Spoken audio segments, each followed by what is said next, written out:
The Legend of Santa Claus. This is the story of Tanta. Please note that this audiobook is suitable for ages 13 plus only. Chapter 1. Once upon a time, a ridiculously long time ago, in the 18th century of England, Mr. and Mrs. Franson had their first and only child. He was the most beautiful baby boy with jet black hair and sparkling green eyes. "Goodness, his ears are huge," Mr. Franson joked. "Didn't get them from me." "Well, at least he'll be a good listener," Mrs. Franson laughed. And so they named their son Simon, which means good listener. The boy Simon had everything an only child could ever want. Lots and lots of toys and lots of friends at school.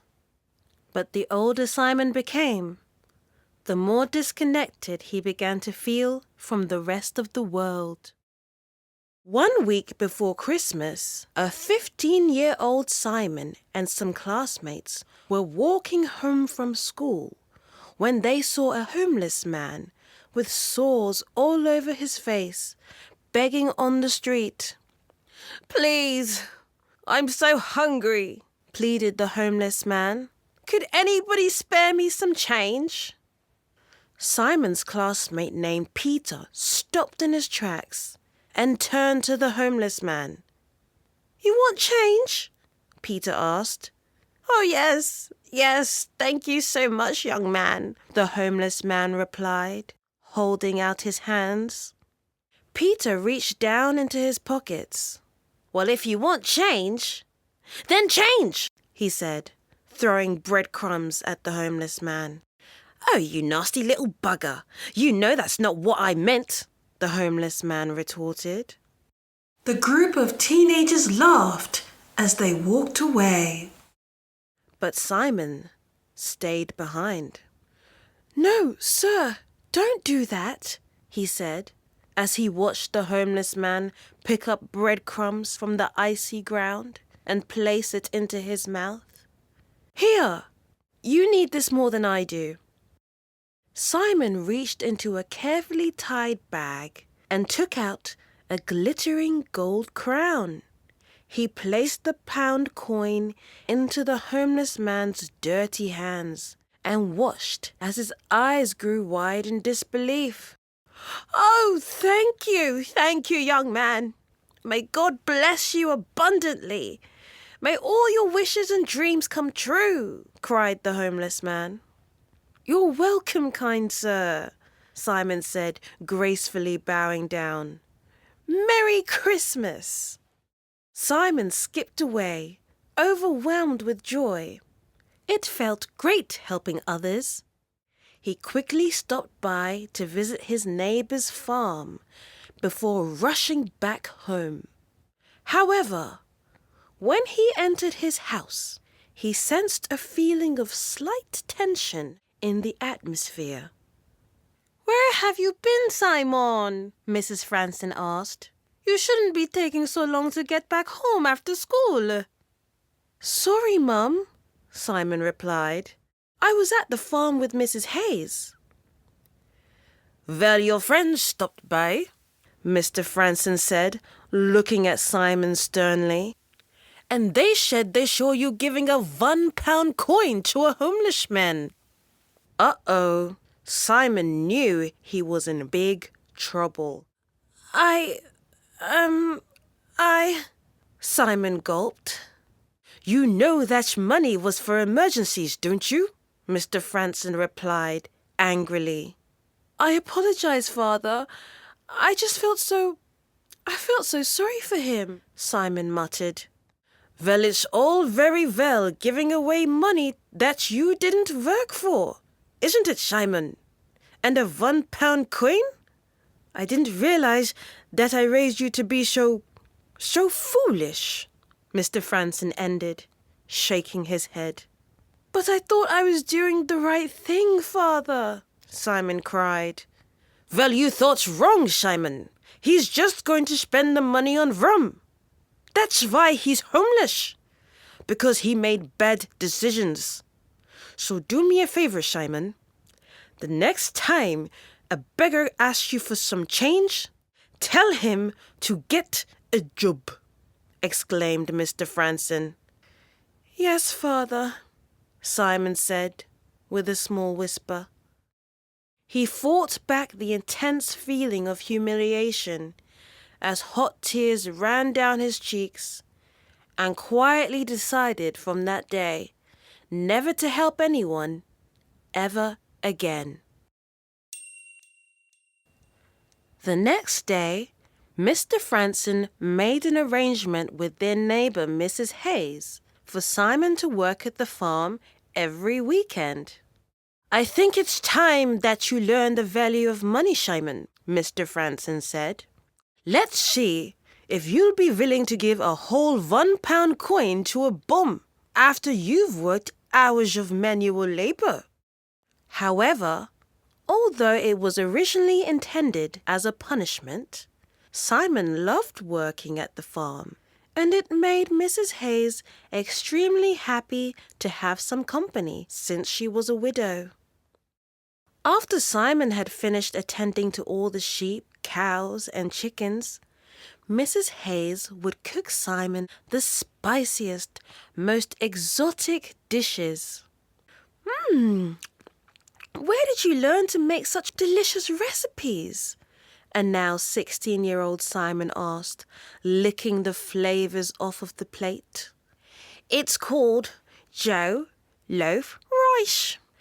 I learned it on my adventures working as a missionary in Africa before I lost my husband.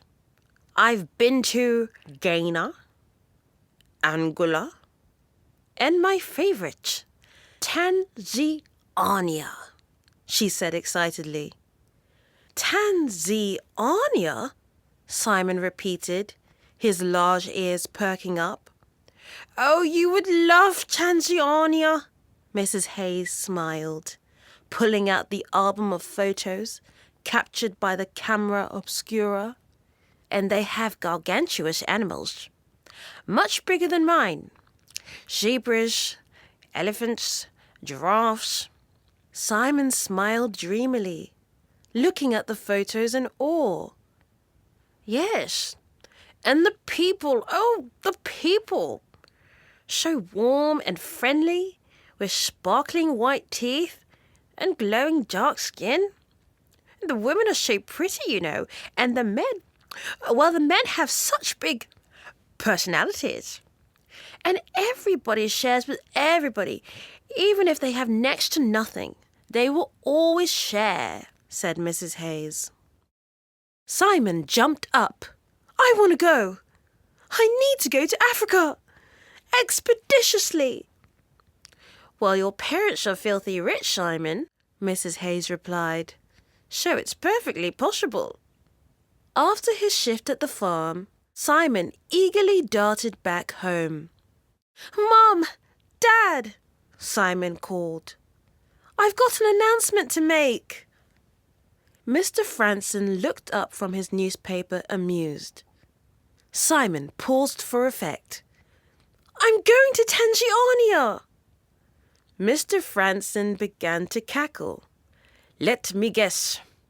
Crazy old Mrs. Hayes has been telling you stories about her African adventures. Yes, Simon replied. And I've decided that's where I belong. In Africa. And that's where I'm going. Oh, really? Mr. Franson asked. And you've shaved enough money to go? Simon hesitated. Well, I mean, I've been working practically for free at the farm, so I was hoping that maybe you could take me to Tanzania and then, just sort of leave me there. Mr. Franson broke out into fits of laughter once again, then was suddenly overcome by an extremely serious demeanour. So, you didn't negotiate a higher wage with Mrs. Hayes as I asked you to? Very bad business, Mr. Franson said, shaking his head and sighing. If only I had another son. Simon, it's dangerous out there, and you're far too young to go, Mrs. Franson added. I don't think you're quite cut out for chasing after lions and dancing with the flies, Simon. But I can drop you off at the fishmonger's down the road if you like, and just sort of leave you there, Mr. Franson chuckled. Feeling embarrassed, Simon quickly scurried upstairs to his bedroom.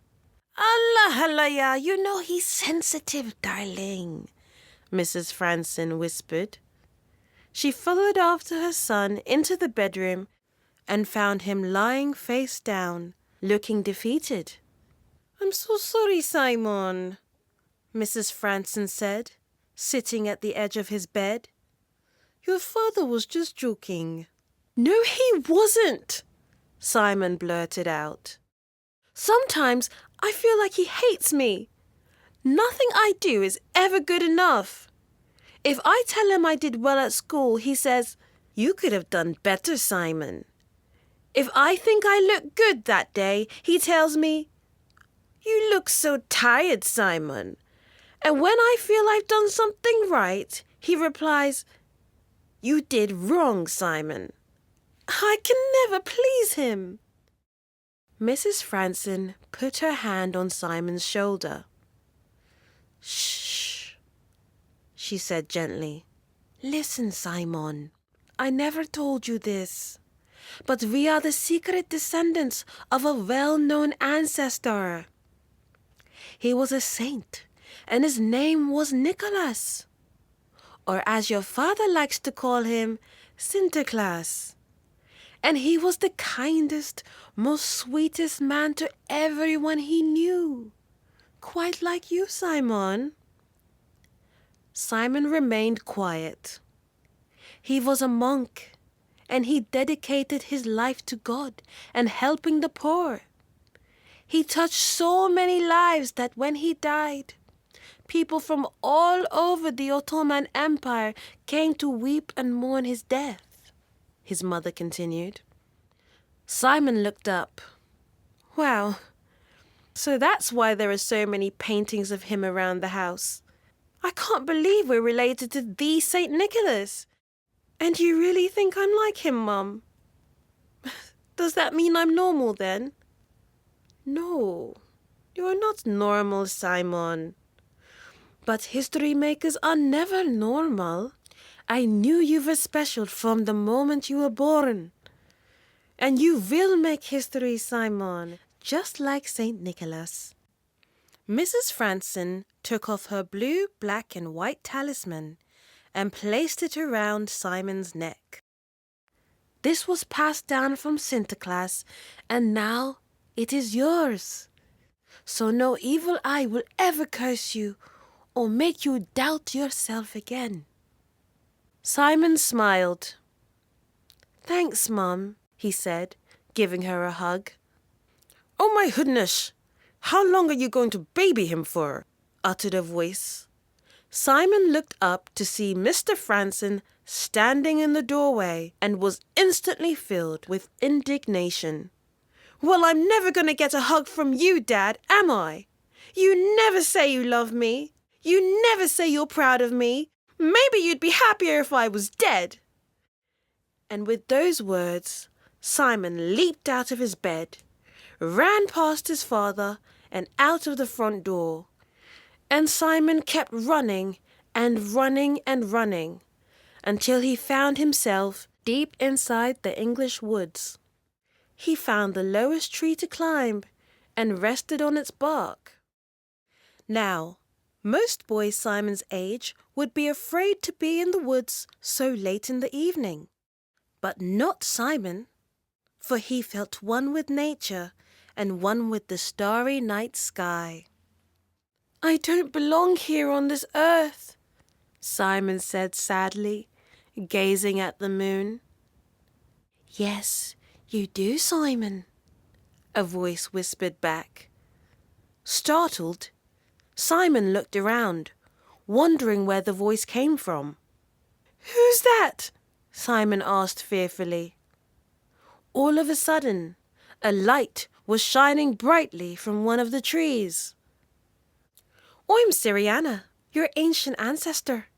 I've been with you even before your first breath here on earth," the soft voice replied. "Whenever you need me, I will be there. But only when you ask can we truly help.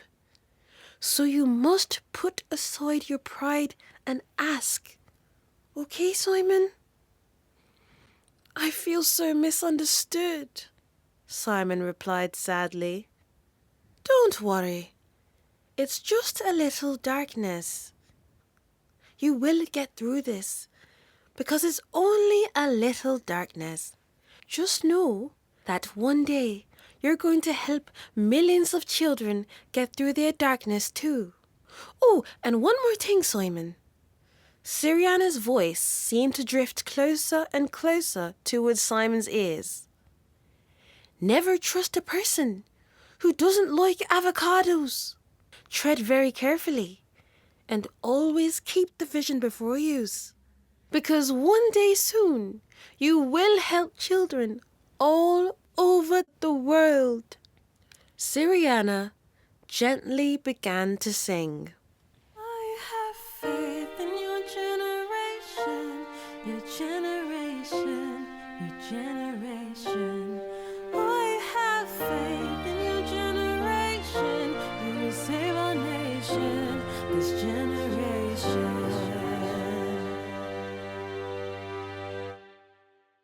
The light disappeared, and Simon instantly fell into a deep sleep. "Simon! Simon!" A Dutch voice echoed through the woods. Simon slowly opened his eyes. "Dad?" he called back. "He's over there." Simon heard his mother sighing with relief. "I told you he would either be at the farm or in the woods." "Simon!" said Mr. Franson angrily. "Come down from that tree now!" Instantly, memories of the previous day flooded Simon's consciousness.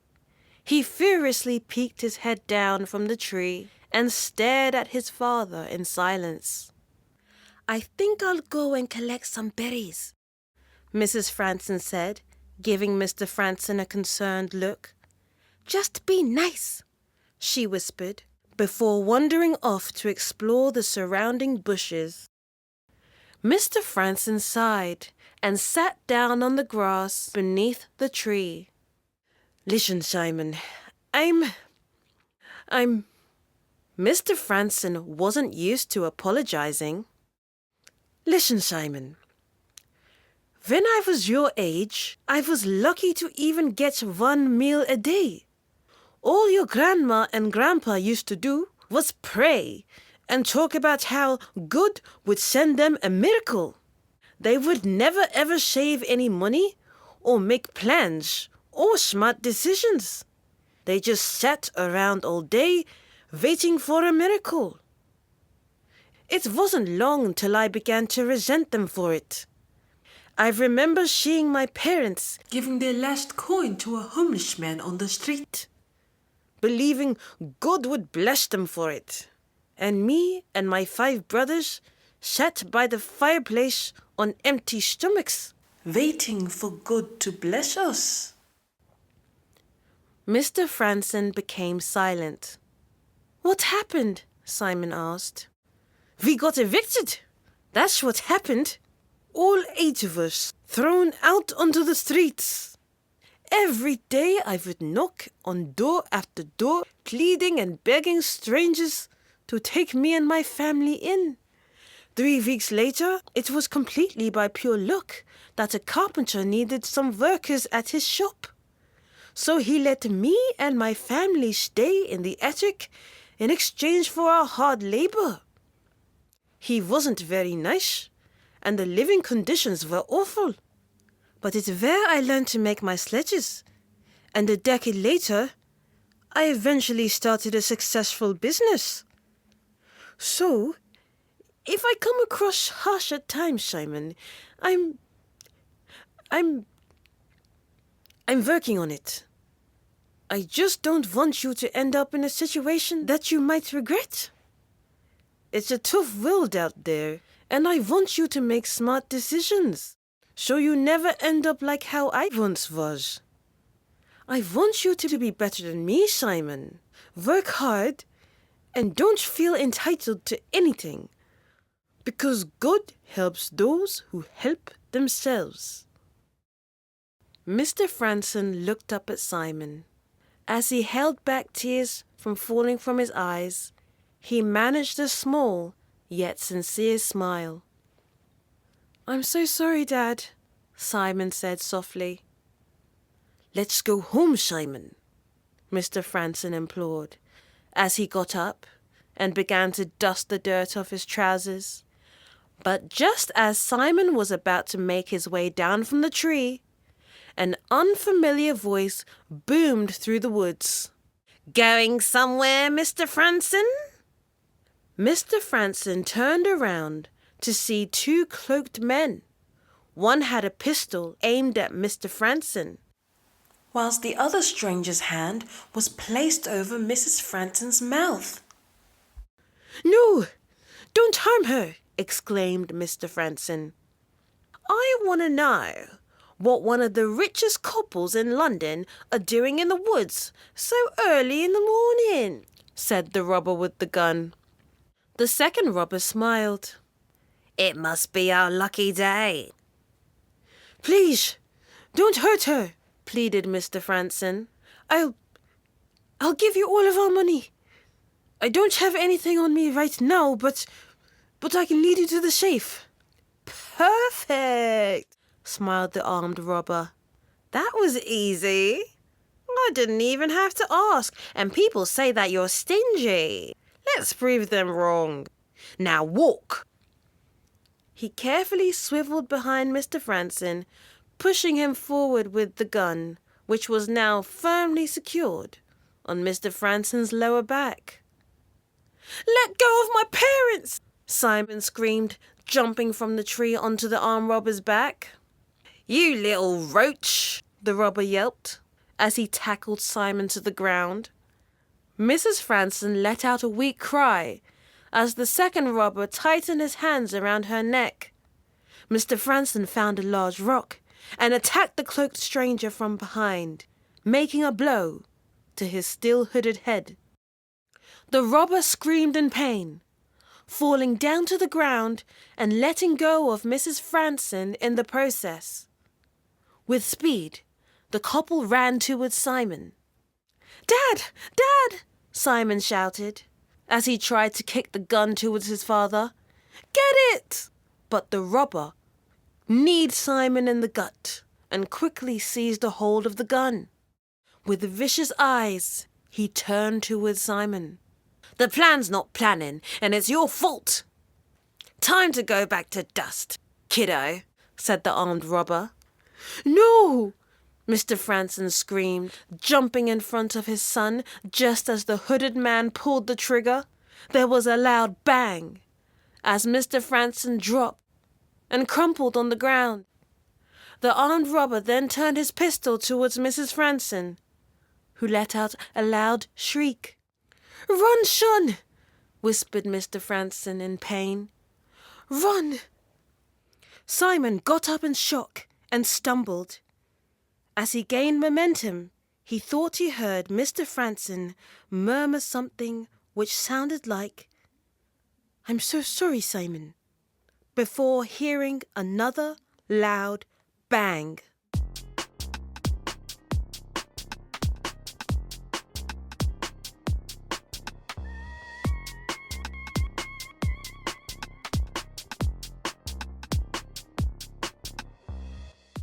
Chapter 2.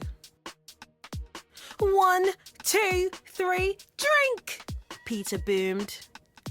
It was a Friday night, and once again, Simon was throwing an all-night rave at his place. "I am absolutely wrecked," Simon said, putting the shot glass down. "I need to get some water. I'm feeling too wavy, mate. And that's probs 'cause you've been drinking from morning, my guy, Peter bellowed. The room filled with laughter. Oi, who fancies another round of snooker then? A 22-year-old Simon went to the kitchen to get some water. He had grown into a handsome young man, with the bright eyes and towering height of a Dutchman, combined with the olive skin and thick dark hair of a Turk. He was an absolute weapon.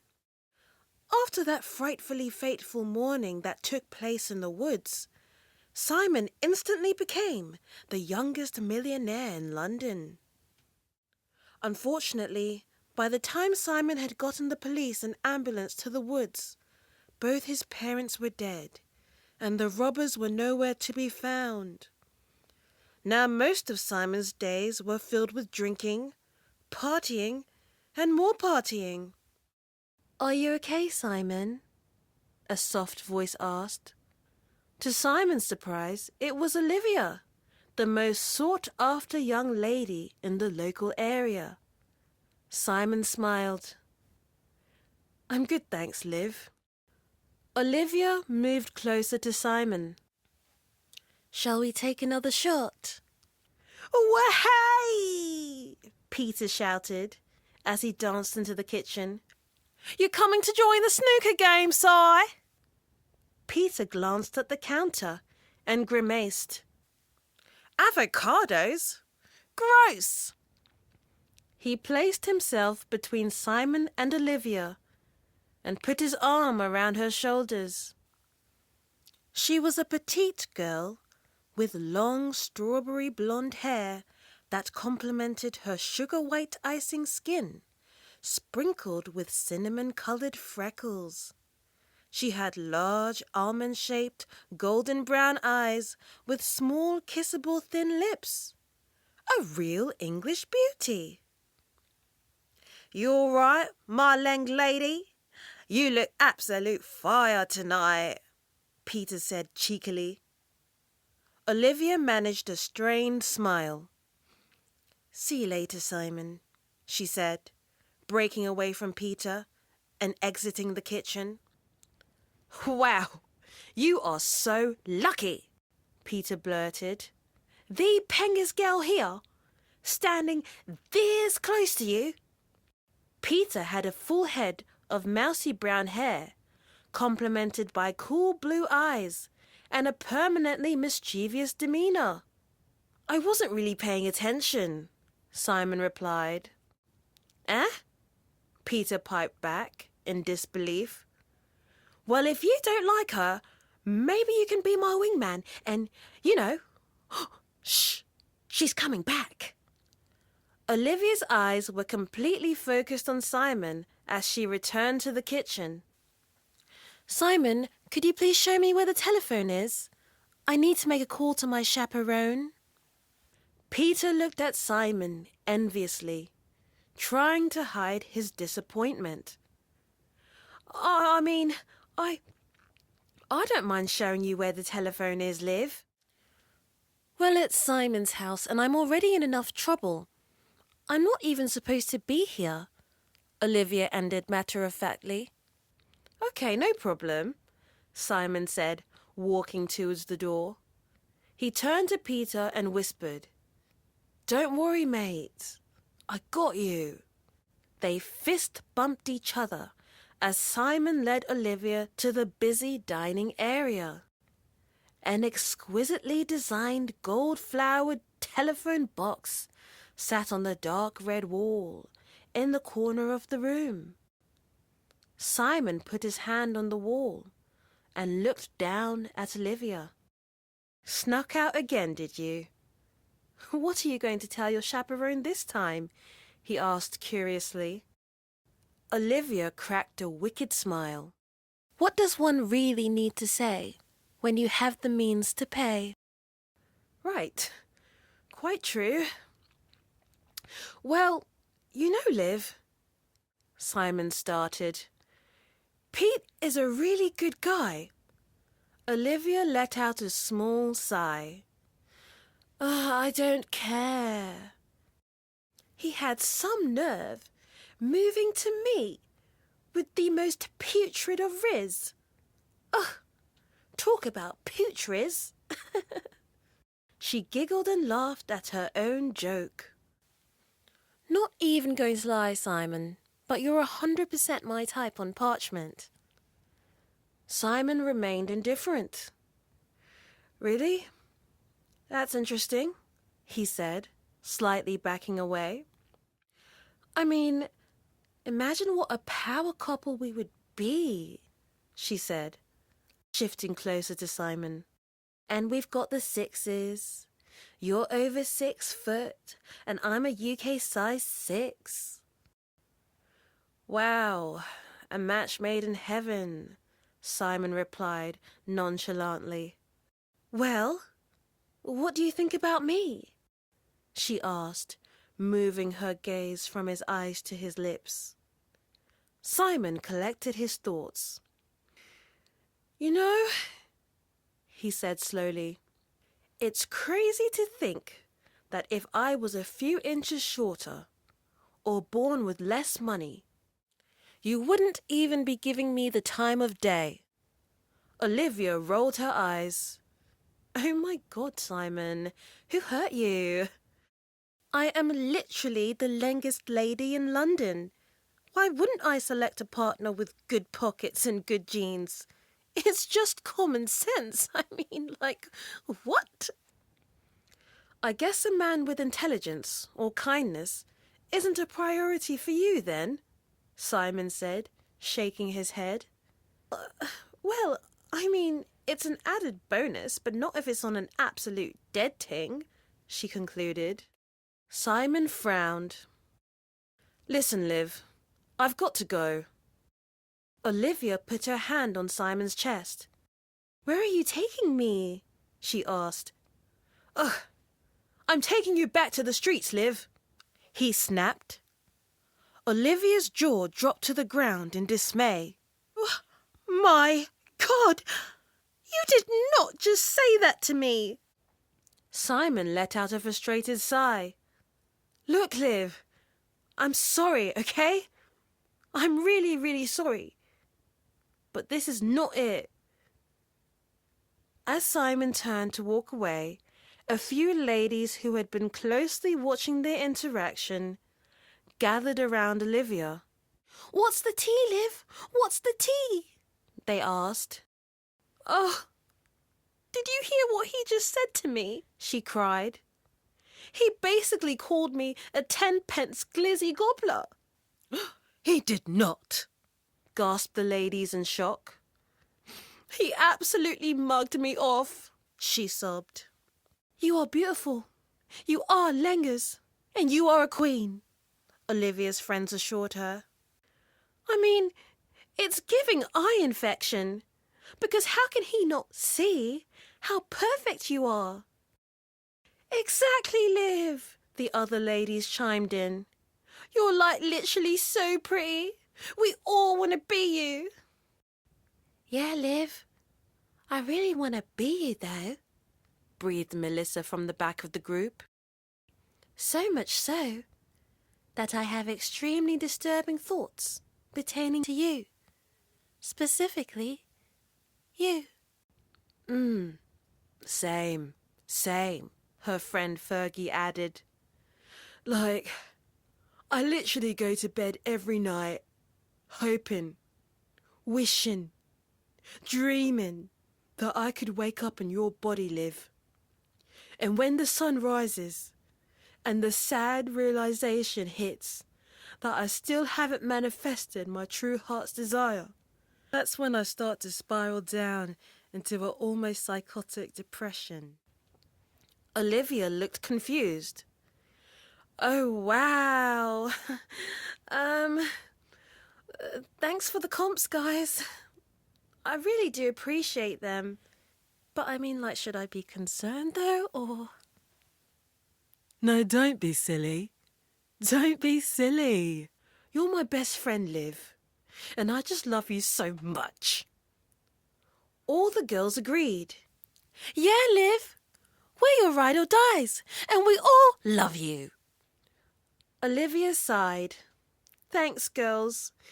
My self-esteem has taken such a hit tonight, and, well, I just want to ruin his life. We can do that, Liv. We can do that, Melissa from the back concurred. Like, that's literally why we're on this planet, though. Simon couldn't take it anymore. He could no longer turn a deaf ear to their extremely loud and rude conversation. That's it! Stop the music! Everyone stop the music! He bellowed. The live band froze their instruments mid-note, perfectly in sync. Everybody get out! Simon ordered, swiftly maneuvering around the room and angrily switching on lamps. Whoa, calm down, mate. Just calm down and have a good time, pleaded the boys. It's okay, guys. We can just move the party to my place, Fergie announced. As the guests began to gather their belongings, Olivia and her friends marched over to Simon. I heard a rumor about you, Simon, said Fergie menacingly. Oh, really? Simon replied, looking down at the ladies unimpressed. And what's that? We heard that you got ants in your pants and you got crabs on your slabs. Yeah, Melissa chimed in. And according to Fergie, you got the lurgy. Fergie smiled. I would go to the doctor and get that checked out if I was you, before everybody finds out. They began to laugh amongst each other and made their way out of the front door. Simon remained motionless, in disbelief, breathing heavily, with now flushed cheeks. All it took was one rumour, according to Fergie, to completely ruin a person's reputation. In fact, 3 people had already fled from London out of sheer embarrassment. Well, according to Fergie, you're not so perky, he finally said. But they were gone. Intense feelings of distress and shame suddenly overwhelmed Simon. Kicking the dining chair in a fit of rage, he let out a small cry, putting his hands on his head and his forehead against the wall. What is wrong with you, bruv? A familiar voice said. Simon was startled. He assumed all the guests had left, but there was Peter, standing behind him, with his arms crossed angrily. Simon curbed the feeling of humiliation from Peter witnessing him in such a vulnerable moment. I would give anything to have a girl like Liv. Anything. I mean, is there something you're not telling me, mate? Some type of secret you're hiding, Si? Peter said, raising his right eyebrow. Simon looked at Peter confused. What do you mean? Peter slowly slanted his eyes. As in, are you longing for the taste of lollipops and rainbow drops? And are you constantly craving fruit punch? Oh, my goodness, Peter. Is it so hard to believe that she's not my type? Simon snapped defensively. Well, just have some fun with her then and send her my way, Peter demanded. No, Pete. Don't get aggy with me, mate. You know it's not right for us to be leading these young ladies on. Whatever. Liv's mid anyway. Why don't you give that Eugenia from church a chance? She's a nice girl. The type of girl that would stick with you through the storms of life. In fact, I'm pretty sure that her and her sisters all have a crush on you. Man's got options. Oh, you mean snaggletooth, bow-legged and moustache? No thanks, mate. They're absolutely butters. Simon shook his head sadly. He was starting to realize that nobody wanted to build genuine human connections. It was all about appearance, status, and ego. "My parents went bankrupt last week," Peter blurted out. "It's been an absolute nightmare, Si. We've been sleeping in my aunt's guest house, and there's no silk linen. Everything's cotton." "No way. I'm so sorry to hear that, mate. Are you okay? I hope your parents are coping well. I really miss my family, Pete. You're so lucky that you have each other during hard times," Simon voiced quietly. "Oh, here we go again, playing the victim," Peter jabbed venomously. Simon was taken aback. "Excuse me?" Peter pursed his lips. "Do you hear yourself, Si? Always going on about your mum and dad's death every other day. Do you want to know something? Having parents is overrated. I really don't know what all the fuss is about. We're broke now, Simon, and all my parents do is sit around all day drinking and playing Sudoku. They're absolutely useless. I'd choose getting an inheritance over parents any day." Simon's eyes widened with shock. You don't really mean that, Pete. That's an evil thing to say." "Oh, I mean it. If tomorrow someone offered me £50 to get rid of my parents, I would do it. And I would do it with a smile," he ended.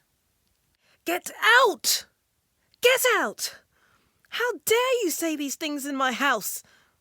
Simon flung open the front door with a shaking hand. Peter hurried to the door, then paused and turned to Simon. "I'm your best mate. Don't you forget it. And I'm going to tell you the truth.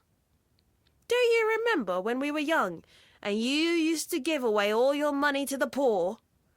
If it wasn't for me informing your dad about your bad habits, you would be broke by now. I'm always looking out for you, Si. When will you ever do the same for me? Christmas is just around the corner. So, are you going to lend me some money or what?" Simon's temperature exploded through the roof.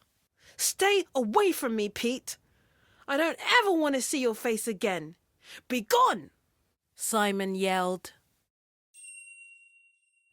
It was 3 a.m., and Simon found himself back in the woods, at the same spot where he had lost his parents. He hadn't returned since his parents' death, but tonight he couldn't bear being in that large, empty mansion all by himself. "Mum, Dad," Simon cried out. "I can't do this anymore. Every other night, drinking, partying. I'm barely ever sober, but everyone who comes into my life just wants to use me. Why did you allow me to go through so much pain? I feel so overwhelmed. I can't do this. I don't want to live anymore." Hot tears rolled down Simon's cheeks. He hadn't cried since he was a 16-year-old boy. But here he was, after years of numbing the pain, crying bitterly. He hated Christmas. It reminded him of nothing but past failures and trauma. And then suddenly, he remembered. "Siriyana! Siriyana!" Simon called. "I need your help." He stood still and waited, hoping that the voice he heard that night as a young boy was real, and hoping that his ancient ancestor would appear and take the unbearable pain away. "Please, God, Mum, Dad, anyone?" But this time, there was no light coming from the trees, and no voice coming from the bushes. There was only silence. A distressed and angry Simon took out a rope from his bag, and with a feeling of hopelessness, he placed his bag on the muddy ground. With rope still in hand, he slowly began to climb one of the looming branches. But just as he placed his foot upon the second branch, Simon heard a rustling in the bushes. Without warning, a huge red deer emerged from the trees, rapidly galloping towards him. Simon was so on the branch that he slipped on the branch beneath him and twisted and fell sideways onto the ground. Simon lifted his head and watched as the beautiful, elegant creature galloped into the night. Simon was shaken, but he decided that it was best not to make permanent decisions based on temporary emotions. It was only a little darkness after all, and if there was one thing that Simon knew for certain, it was that tomorrow the sun would definitely rise again, as it always did. So he made his way back home, whilst downing a huge bottle of rum, and passed out on his doorstep.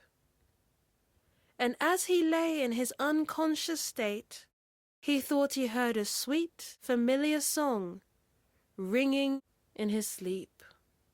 And the darkness is close now. Who will rise? And who will choose the other side? Call all the chosen. You and I, you and I. I have faith in your generation, your generation, your generation. I have faith in your generation. You will save our nation, this generation. God Almighty.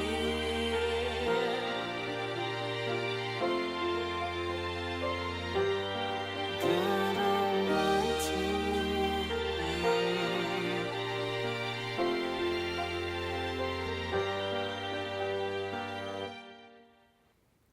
The next morning, Simon woke up to hear the sound of a cat purring and rubbing its head against his shoulder.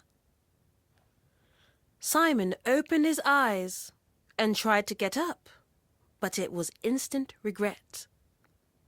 His head was in pain, his stomach was queasy, and overall he felt like he had been trampled on by a horse. He slowly sat up on the cold, hard pavement and wiped the drool off his face, hoping that not too many of his neighbors saw him. I went way too hard last night, Simon whispered to himself. I can't keep living like this. Suddenly, something caught Simon's attention. The cat was standing on a newspaper. Simon looked closely at what he could make of the article. Looking for missionaries to work in Tanzania. Free food and cheap accommodation. Simon's eyes widened. Africa! He exclaimed. I'm packing my bags. I'm going to Africa.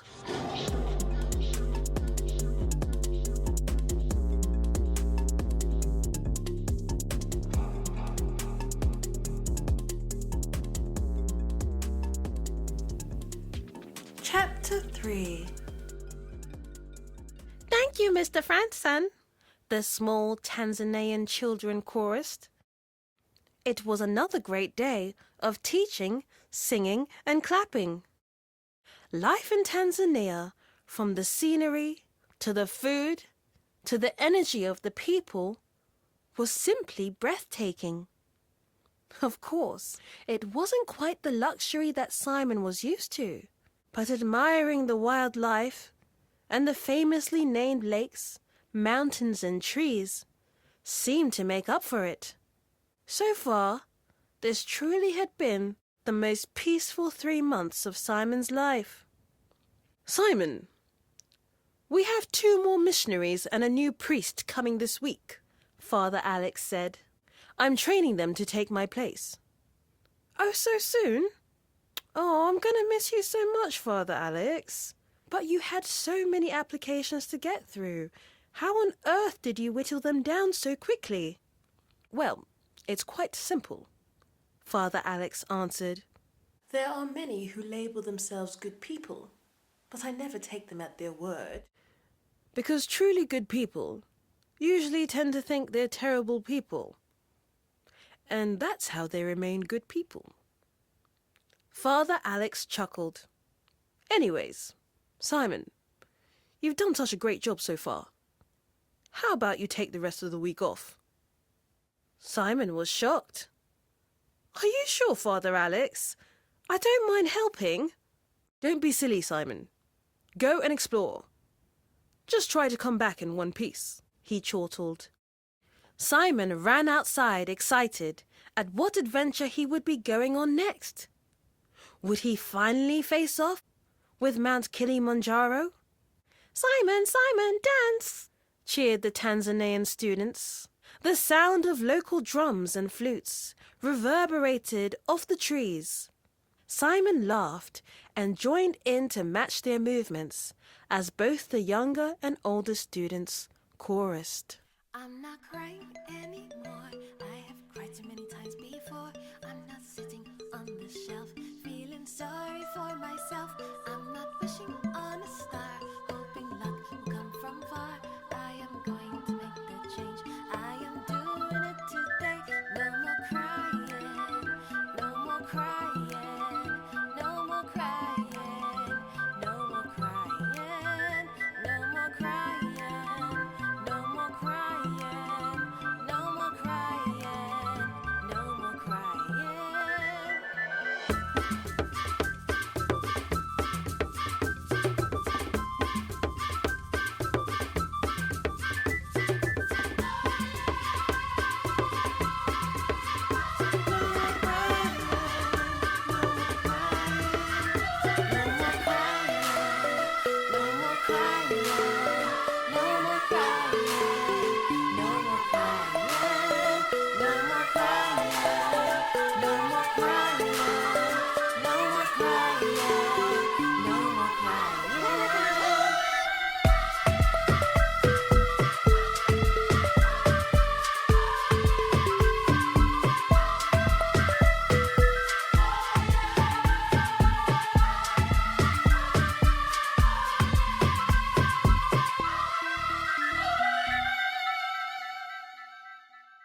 Simon collapsed on the floor, laughing with joy.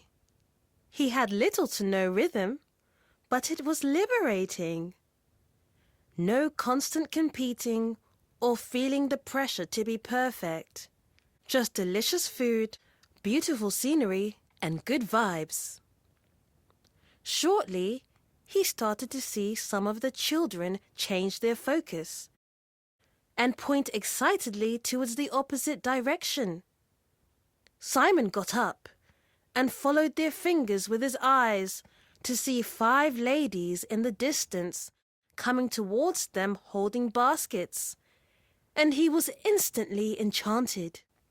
"The sisters are here, from the Shaka tribe," Ndwele said, appearing behind Simon as if he had read his mind. Ndwele was a young dark-skinned man with tribal scars, healthy white eyes, and an infectious smile. He had been Simon's tour guide, translator, and pretty much go-to guy for anything Simon didn't understand. And now they had become the best of friends. "How come I've never seen them before?" Simon asked, with his eyes locked in to the woman in the middle. She was wearing a full-length, bright blue dress that complemented her modest curves and sat softly on her alluring, dark brown skin which glistened in the sunlight. Her intricately braided hair whipped and swayed from side to side as she sauntered through the grass with main character energy. Cheekbones lifted to the gods, silently singing songs of praise, as her deep, dark and glittering pools for eyes shone with sweetness, yet fierceness, complemented by full, luscious lips. A real African beauty. They live up in the mountains, so they only come down a few times a year to feed the less fortunate. Their family owns a farm with an extremely large portion of livestock.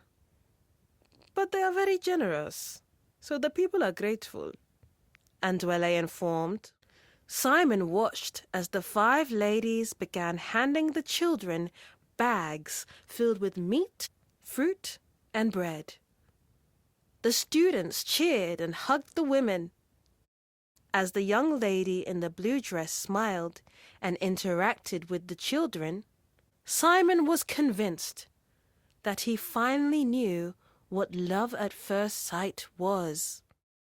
I would introduce you, but, the ladies don't like strangers, Andwele finished. No worries, mate, it's calm, Simon replied. As Andwele made his way back to greet the women, Simon realized that he had never seen him move with this level of excitement.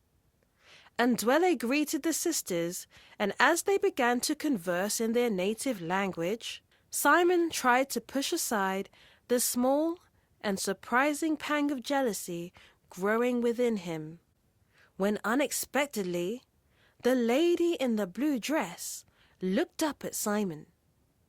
Their eyes locked in, and as they held each other's gaze, he could have sworn that every audible sound became muffled, as if a DJ had switched on autofilter.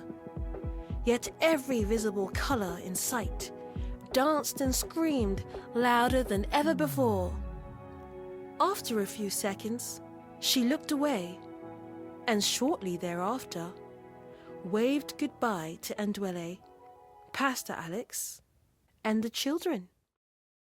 Simon watched in awe as the women started making their way back towards the mountains. Goodness, that is one bad bee, he mumbled to himself. All of a sudden, Simon saw something glittering in the sand. The sun rays were reflecting off the object and bouncing into his eyes. Simon took a closer look. A lady's earring!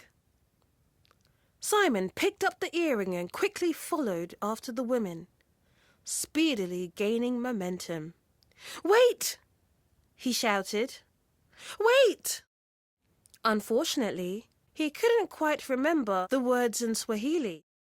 As he drew nearer, the ladies halted their pace and turned to face him. Simon waved the earring in the air, causing each sister to re-examine their earlobes. "Oh!" said the woman in blue, noticing hers was missing. Simon lightly jogged towards her and took a few breaths. "For you, my lady," he said, holding up the earring. They locked eyes once again as he carefully inserted the fiddly hook back into her earlobe. "Thank you so much," she smiled.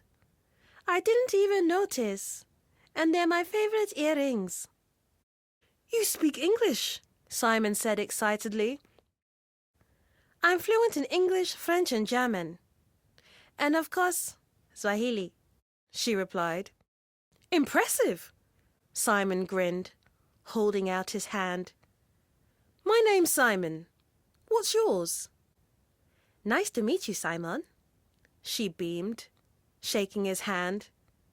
"My name is Tanta." Tanta, Simon repeated. The other ladies began speaking amongst themselves in their own tribal dialect. But Simon wouldn't have a clue what they might or might not be saying, because he had finally met the most beautiful woman on earth. Simon began to sing softly. Tanta, the most beautiful name. She's the baddest in the game. I will never run, for I finally found me a sweet one. Tanta chuckled in surprise. Oh, okay. Thank you for that, I think. Sorry, Simon replied sheepishly. I don't usually break out into song. It's just you're so unique and so composed. It's just you're so unique and so composed. It just set off a whole symphony within me. Oh, stop it, Simon, Tanta laughed. You are too cheesy. And I don't do cheese, for you see, I'm lactose intolerant. Oh, ba-boom-cha! Simon joked, making a drumming motion with his hands. Good one. Well, hopefully you won't crap all over me. Tanta squealed. I'm screaming. Simon took Tanta's hand and twirled her around. I think we're going to get on really well. Yes. Tanta smiled. He decided to accompany the women all the way back up the mountains and help carry their baskets. Oh, thank you so much, she said giddily. So, how are you finding your time here? I'm having the best sabbatical, Simon gushed. I've officially come to paradise. Really and truly, Tanzania has my heart. Tanta giggled. Tanzania? Or are you talking about lasagna? Pardon? Replied Simon. Whatever do you mean? Tanta slowly enunciated. It's Tanzania. Oh, sorry about that. Honestly, so sorry, cringed Simon. No big deal, Simon. Everybody gets it wrong, Tanta reassured. Tanzania, Tanzania, Tanzania. Now, how about that lasagna then? Tanta giggled again. Would you like to have dinner with us? I can make you some ugali or walina maharaj. Maybe Zanzibar pizza? Ooh, I'll take the pizza, please, Simon said with a slight skip. But mine won't have any cheese. There was already enough cheese on that a cappella tune that warbled from your throat earlier. Are you not embarrassed? Ouch! Bit harsh. I feel personally attacked.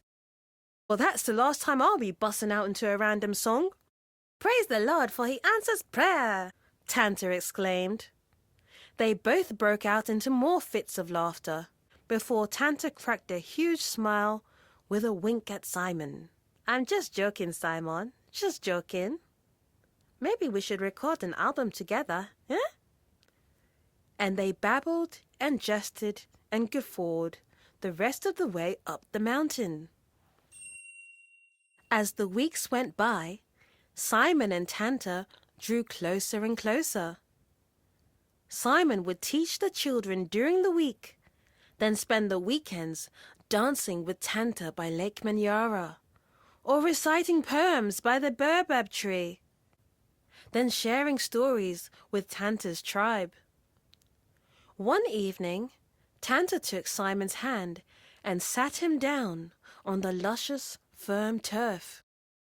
Do you see this wonderful combination of thick, soft grass and hard, solid ground?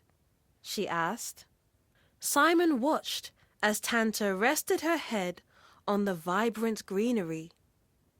I bet if everybody in the world slept on the grass, all their back pains would disappear. Simon lay his head next to hers.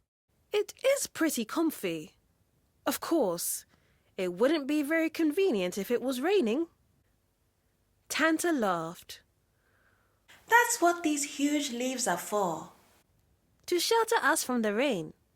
We're supposed to live like this, Simon. We're supposed to be one with Mother Earth. To live any other way for too long brings great unhappiness. Simon nodded. Well, I have to admit that being here literally cured my depression. I do miss the city life at times, though, with all its comforts. You have to have a tough skin to survive in London. No time to pity oneself. A just get on with it mentality. And all the people rushing around gives you a sense of urgency to get to the top of the food chain. Get rich or die trying. Simon turned to Tanta and saw a pleasing face gazing back at him. Her skin was shimmering in the sunlight, and her gorgeously dark eyes sparkled. She looked like an absolute goddess. This was the moment. Simon tenderly touched her cheek and slowly leaned in for a kiss, when all of a sudden, out of nowhere, a fly landed on his lip. "Get off! You demon!" yelped Simon. As he rebuked the fly, he accidentally punched Tanta in the process. "Ow!" Tanta screamed. "Oh God! Oh God! I'm so sorry, Tanta. I'm sorry. I'm really and truly sorry." "It's okay," Tanta laughed. "I appreciate the apology. I guess there's a negative side to nature after all." She shrugged. "I'm really, really sorry, Tanta," said Simon, affectionately putting her head in his hands. "Are you okay?" "So sorry." "Why do you always do that?" Tanta asked. "Do what?" Simon replied. "You always over-apologize. I mean, I hear you saying sorry at least 15 times a day." Tanta observed him closely. "Oh yeah, I guess I do. Sorry." Simon put his hand on his mouth. "Oops." They giggled. Simon leaned up against a blossoming tree. "I suppose my whole childhood I felt so much pressure to be perfect. And as I grew up, I felt that if I ever did anything wrong, or even made the slightest mistake, then I would get rejected. And eventually, I always did, especially when they no longer have use for you." "You're a people pleaser," Tanta nodded. "I'm so sad to hear this. But those people didn't really value you, Simon. They just wanted to control you, so they could manifest off of your good energy." "Well, to make things worse, I caused the death of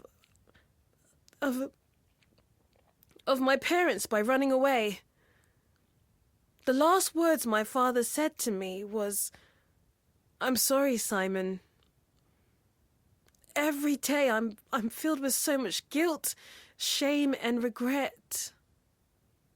Simon clenched his jaw to hold back the tears. "I'm sure it wasn't your fault, Simon. And I know that your father would be so proud of the person that you've become today. Plus, we're not going to reject you, Simon. You found your tribe. We are your family now, and we'll have your back no matter what. All we ask for in return is loyalty," she ended. "I promise you, Tanta, I will never betray you or the tribe," he answered back earnestly. "Tell you what," Tanta said with a twirl. "For the next 24 hours, you are not allowed to say sorry." Simon laughed.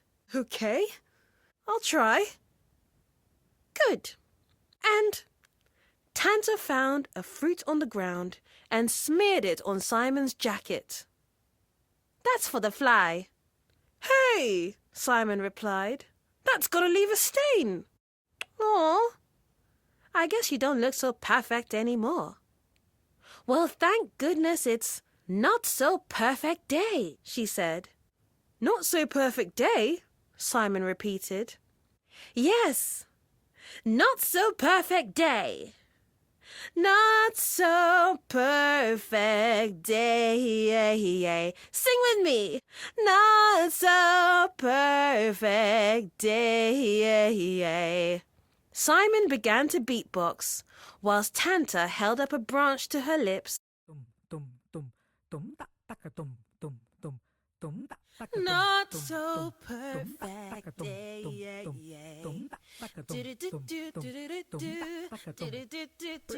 Bring the beat back. Not so perfect day. Lord knows through all the pain and the tears we grow into a most charming art display. Tanta bubbled with joy as they chuckled in unison. "Yes, yes! Calling, perfectionists all around the world," she announced, as if speaking to an unimaginably colossal audience. "You are officially invited to come and celebrate Not So Perfect Day. Come and look at the trees and see how every branch is shaped differently from the other. Or how about the flowers, which are so wonderfully designed, with different sized petals and varying shades of color? It's not so perfect day. And on this day, you don't have to apologize, because everybody here is making mistakes on purpose." Simon laughed. "Well, that's technically impossible. But Tanta, I love you." And with those words, Simon swept Tanta up in his arms and kissed her underneath the African setting sun. And they sang and they played and they danced, barefoot on the ground, all while intentionally making mistakes on purpose before falling asleep underneath the twinkling, towering trees. Chapter 4. After a few months, Tanta and Simon became husband and wife and started making plans to move back to England. "I'm so excited to visit your home country. Let's raise our toast to London, the most famous city in the world." Tanta spun around the room. "And don't forget, you're going to be living in my mansion. Our mansion." They smiled and embraced. Tanta and Simon spent one last Christmas in Tanzania before booking their ship. But Tanta's family, who had basically adopted Simon as their own, were extremely troubled. "We hope you're not going to be gone for too long," Tanta's mother said sadly. Tears were flowing between all as they said their goodbyes to her family and to the rest of the tribe. Tanta and Simon gathered their remaining resources that they had accumulated in Tanzania and decided to spoil as many children as they could with gifts, food, and necessities. And oh, how the children wept. "Don't worry, we'll be back," Tanta said, comforting the children. "But when will you be back?" one of the children asked, with a snotty, tear-stained face. Tanta looked up at Simon. "I don't know. Simon?" Simon didn't want to disappoint. "We'll be back next Christmas," he asserted. And so it was. Simon and Tanta moved to London, where they marvelled and gazed at the Big Ben and snapped photographs by the Tower Bridge. They took out their spectacles to get a closer view of the guards marching outside Buckingham Palace and cheekily mimicked their movements. And Simon showered Tanta with many intricately designed gifts and bought all the latest inventions. But everywhere they went, they couldn't help but notice people staring with shock and dismay. It's because we're exceptionally good looking, Simon assured Tanta. Tanta looked up at Simon quietly and managed a small smile. Yes, I'm sure that's what it is.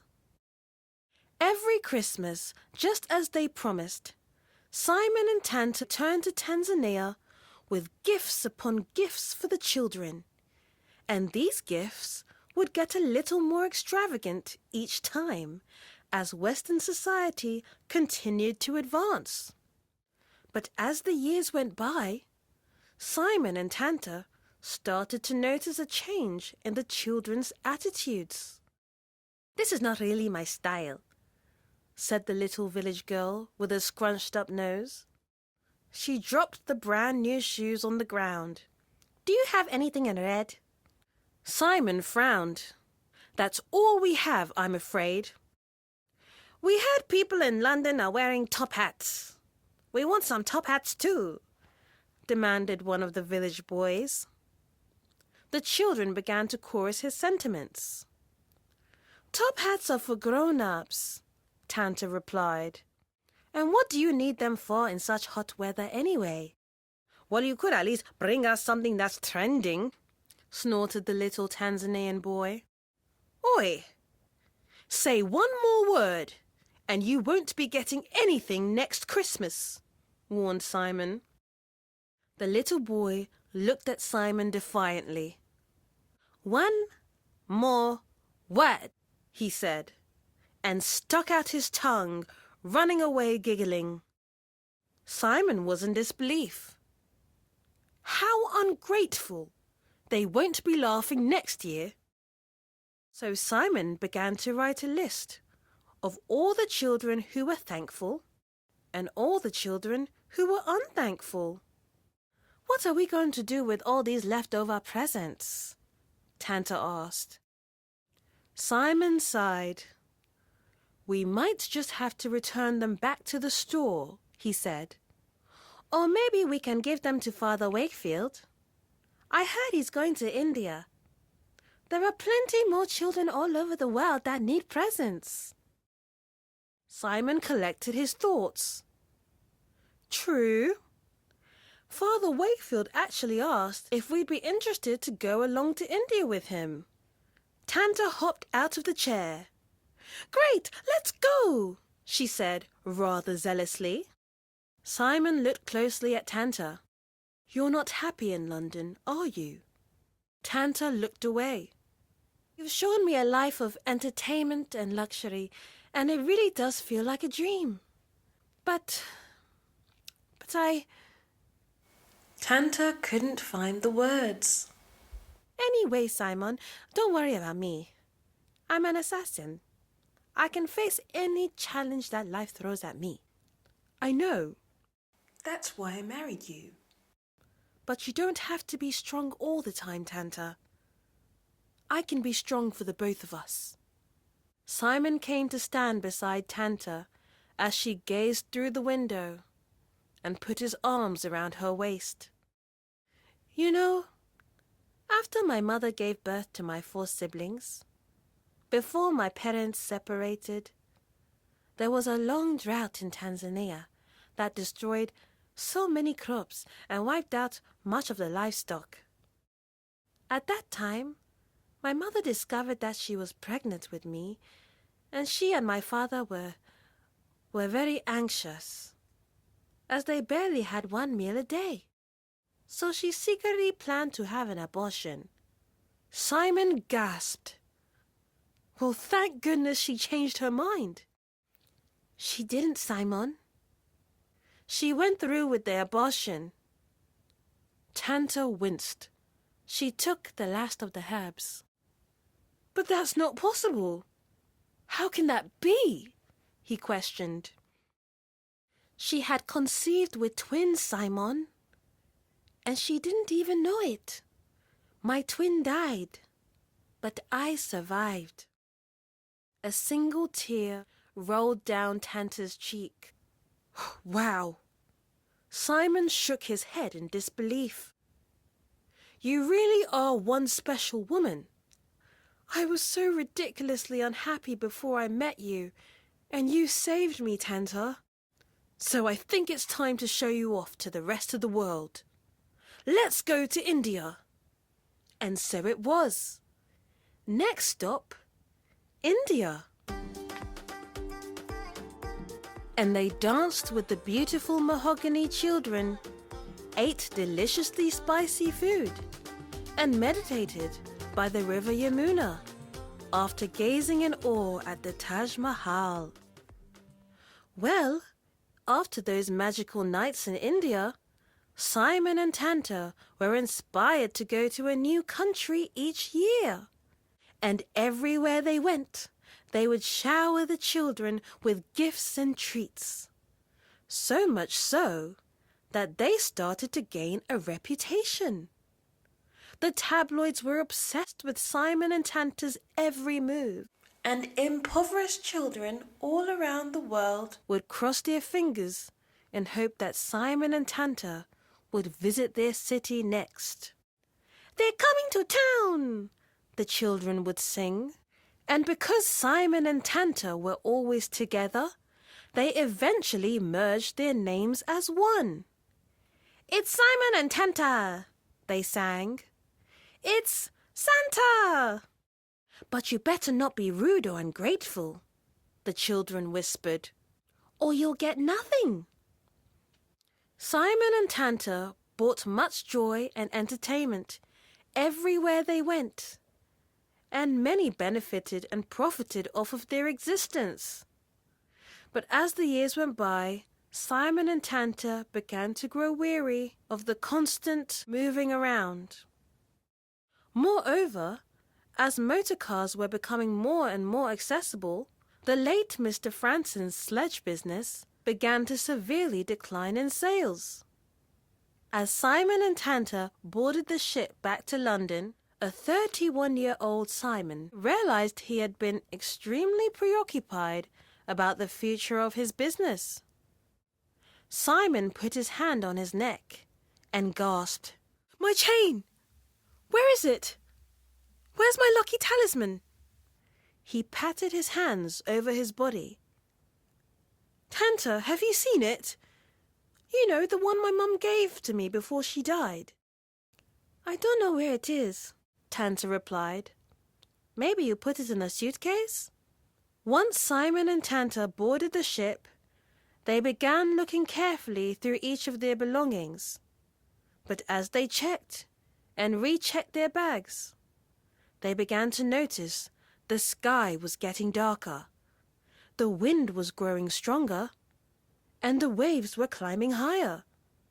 "A storm is brewing," Simon muttered, with an intensely fixed glare out of the window. Simon and Tanta exchanged worried glances, and as night descended, their worst fears came to pass. No chain was found, but rearing its ugly head was a propelling storm in full force. The aggressive waves began violently tossing the ship from side to side, whilst the tempestuous wind pulled the sails back and forth in every direction, seemingly impelled to dance with the now startling lightning strikes. "Prepare for safety!" the crew shouted, tossing out life jackets. All of a sudden, pieces of metal and wood started breaking, and holes began to indent into the ship's floorboards. The ship was sinking. "Simon!"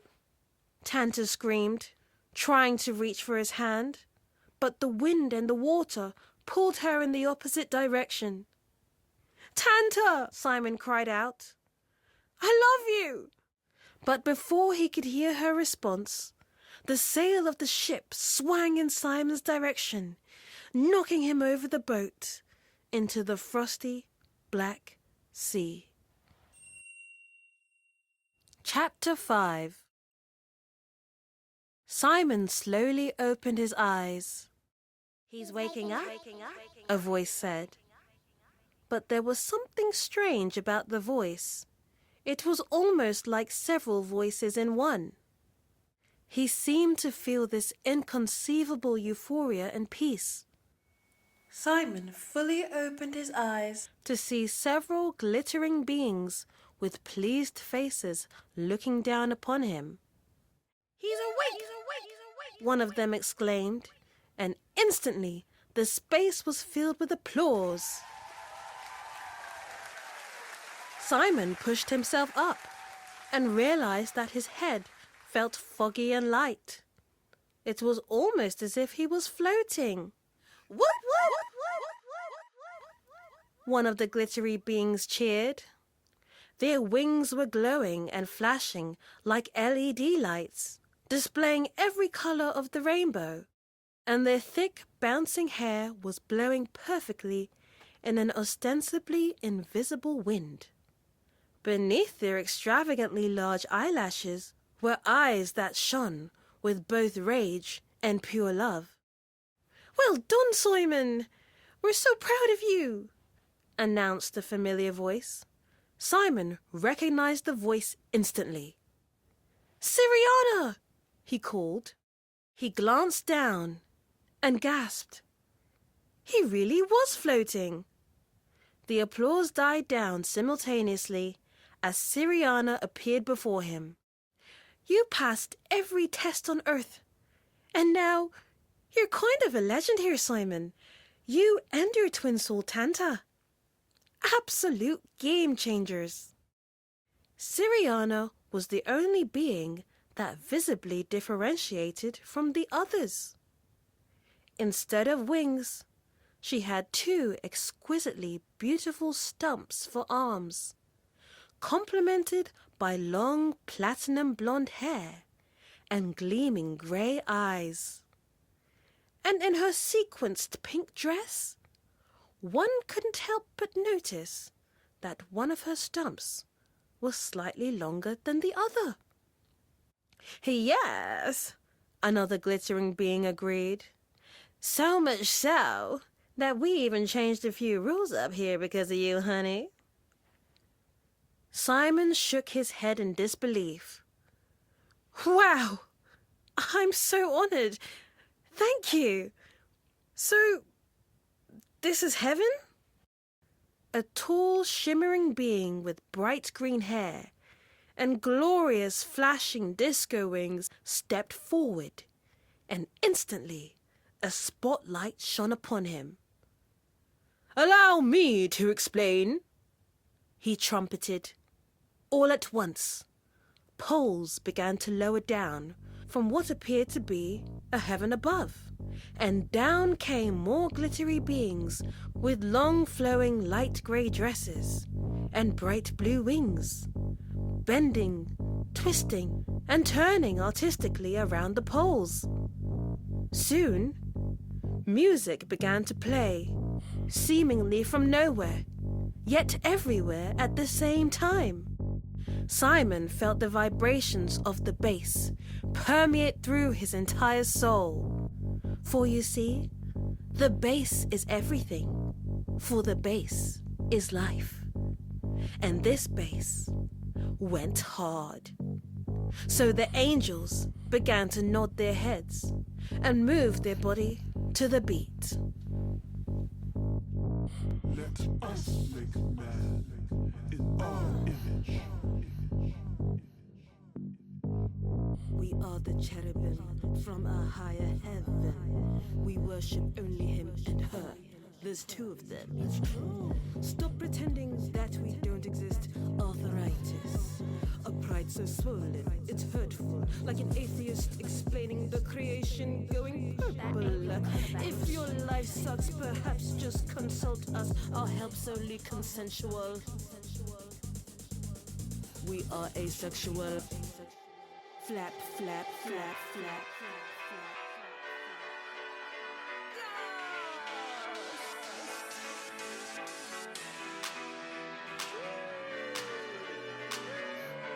Angel superstar. We're too holy for the world. Wing laid with emeralds, giving hot the herald forever. We're too righteous to be touched. Babes, you're just made of dust, so we're sending all our love.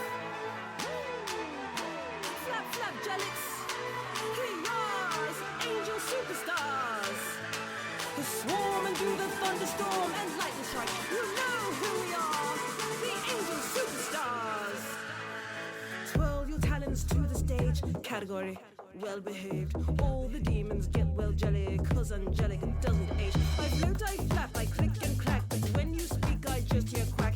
Bit the apple, broken Mac, your daddy isn't coming back. Shapeshifted to a human look, I lost one sock, I was too shook. I'm starring in the best sold book, but yet my chickpeas stay uncooked. I'm humble, bada yada yada. Stop it, love, I can't be cuffed. Like Nigella, heat that pate, warm it in that microwave. We're too holy for the world. The wing lay with emerald is giving hot the herald forever. We're too righteous to be touched. Babes, you're just made of dust, so we're sending all our love. We're too holy for the world. The wing lay with emerald is giving hot the herald forever. We're too righteous to be touched. Babes, you're just made of dust, so we're sending all our love. Once again, the place was filled with the most elating cheering and applause. Well, of course they're going to clap for themselves, said Siriyana, rolling her eyes. Guys, we have 2 centuries of souls to get through. Can we please stop with the constant singing? See, this is why the Most Highness put me in charge. Well, the Most High loves our singing, the green-haired cherubim replied. Siriyana sighed. Simon, allow me to give you a more cohesive summary. As you know, I'm your ancient ancestor that was assigned to you during your time on Earth. Since we successfully completed our mission, I've been promoted to Ascended Master. Oh, congratulations, Siriyana, Simon grinned. We made it to heaven! Woohoo! Siriyana smiled proudly. Thank you, love. But this isn't even heaven. It's purgatory. And in order for you to make it to heaven, you need to get through all 12 dimensions, starting at 3 and ending at -9. You've already completed 3 dimensions, so well done. Thanks, Simon replied. Don't worry. You'll get all your memory back. It's just taken you a wee while to adjust, because you've moved from such a low vibrational dimension to a much, much higher one. Your soul is in shock. Her earnest exterior intensified. Now, listen very carefully, Simon. We've allowed you to skip the queue of souls due to the importance of your mission. Usually, after we pass judgment, we send the good enough souls straight to Dimension 0. We call it the bus stop. It's where souls can chill for a few decades until they're called to reincarnate back into the dimensions. You just left Dimension 1. The bus stop is Dimension 0, which means that your next designated dimension is going to be Dimension -1. Do you get it? Simon tried his hardest to comprehend all that was being said, but a lingering fogginess still remained. Let me help, Siriyana said, waving her right stump. Immediately, an image of Tanta came up on a projection. Remember this lovely lady at least? Simon crooned. My Tanta, he said. Yes, she's waiting for you at the bus stop. Now, we've decided that due to your dedication to helping so many little ones on Earth and your commitment to staying faithful to your twin soul in a society that didn't understand you, you can skip the reincarnation process. Siriyana paused for dramatic effect. You never have to reincarnate again. You'll never have to be a wee baby ever again. And you don't have to go through all those dimensions to get to heaven. Oh, so I'm going straight to heaven then? Simon beamed. Oh no. Instead, you will continue to deliver presents to children all over the world, she finished. The room was silent. Oh, wow, Simon said with slight confusion and disappointment. I get to keep working. Thanks. Exactly. And when I say the world, I'm referring to Dimension 1, of course. To start off with, anyways. We're going to give you the gift of super flexibility so that you can enter into all types of premises. And we'll also enchant your transport with super speed, so all the presents will be delivered on time. And your helpers, the Elves, will have magical powers to conjure up unlimited resources for yourselves, squealed Siriyana. Oh wow, okay, I'm well chuffed now that you've explained it, Simon gleamed. Good.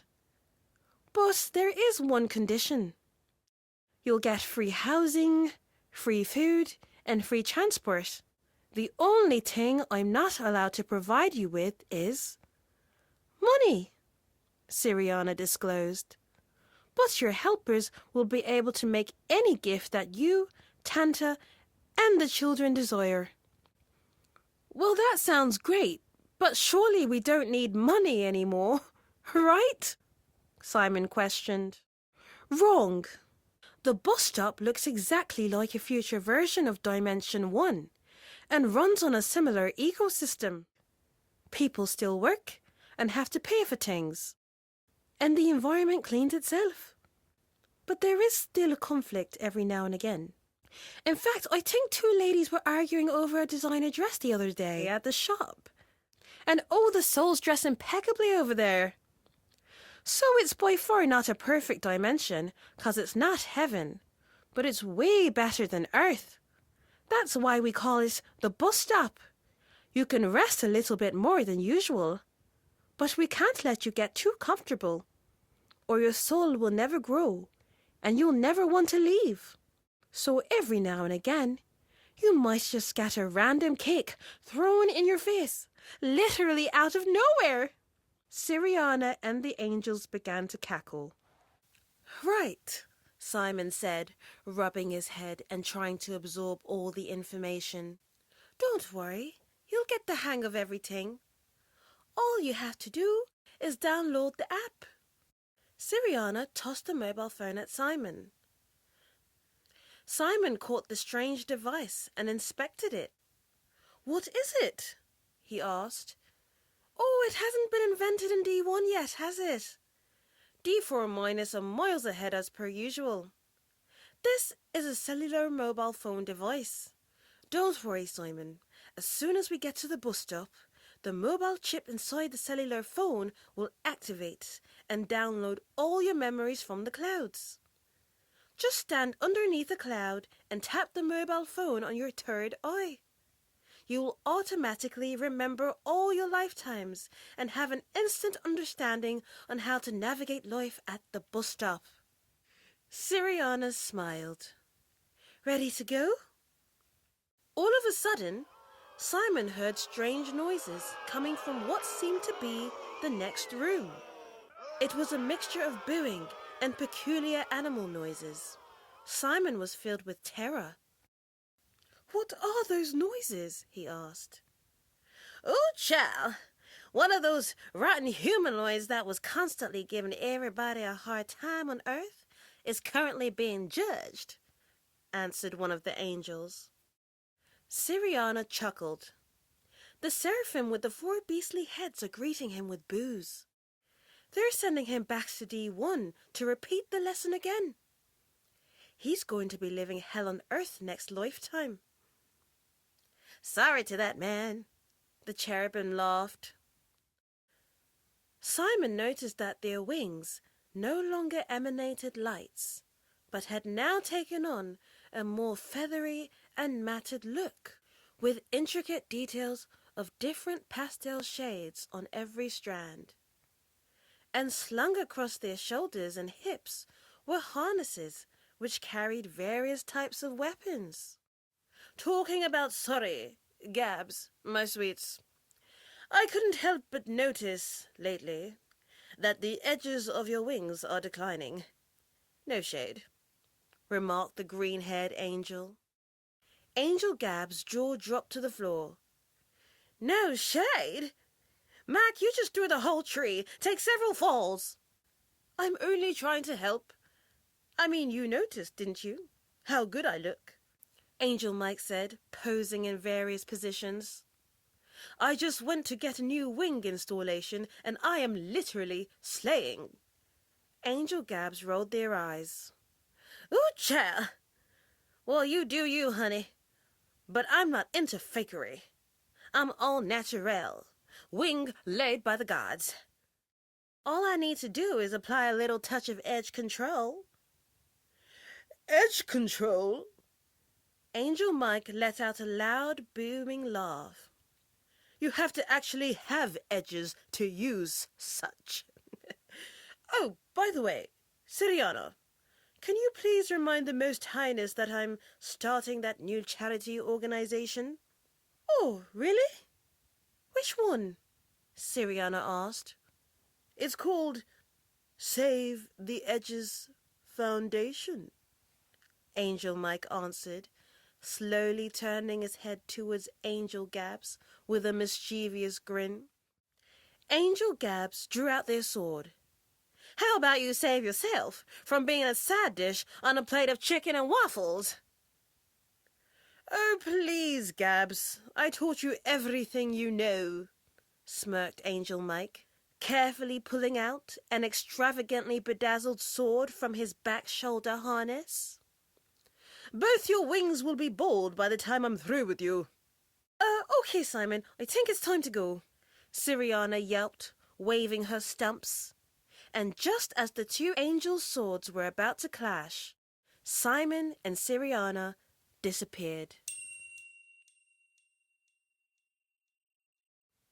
They landed outside the front door of what looked like a gigantic mansion, painted bright red and gold, complemented with dark green leafy vines which cascaded down from the roof to the top of the front door. Welcome to 1010 North Pole Street, Siriyana said proudly, pointing to the huge doorpost. On either side of the pathway, hundreds of flowers from multiple colors and species were budding and blooming as bees and butterflies danced and nested among them. And all the vividly blue butterflies came to circle around Siriyana, as if to give acknowledgement and appreciation to her existence. Stand just over here, please, Siriyana said, forcing Simon's feet to move with the power of her mind. Perfect. Just there. Simon looked up and found he was standing underneath a giant cloud, shaped in what appeared to look like a kissing face emoji. Simon observed as the cloud-shaped heart slowly floated away from its companion's lips. In just a few seconds, you should be able to remember all of your past lives. Just tap the phone in the middle of your forehead, Siriyana instructed. Simon did as advised, and once the mobile phone touched his third eye, hundreds and thousands of images began to race through his brain. Feelings of sadness, grief, and disappointment, yet excitement and hope, briefly infiltrated his temple. All of a sudden, he felt a bright blue light penetrate the top of his head, as if a key had unlocked his crown chakra, taking away all feelings of disorientation and confusion. The blue light slowly began to descend through each energy center in a pillar formation, gently unlocking each chakra. As the light targeted his third eye, he finally understood all his unanswered questions, and the deepest, darkest secrets of the universe were discreetly revealed to him. It then trickled down into his throat chakra, finally giving him the complete confidence to speak and express himself unapologetically.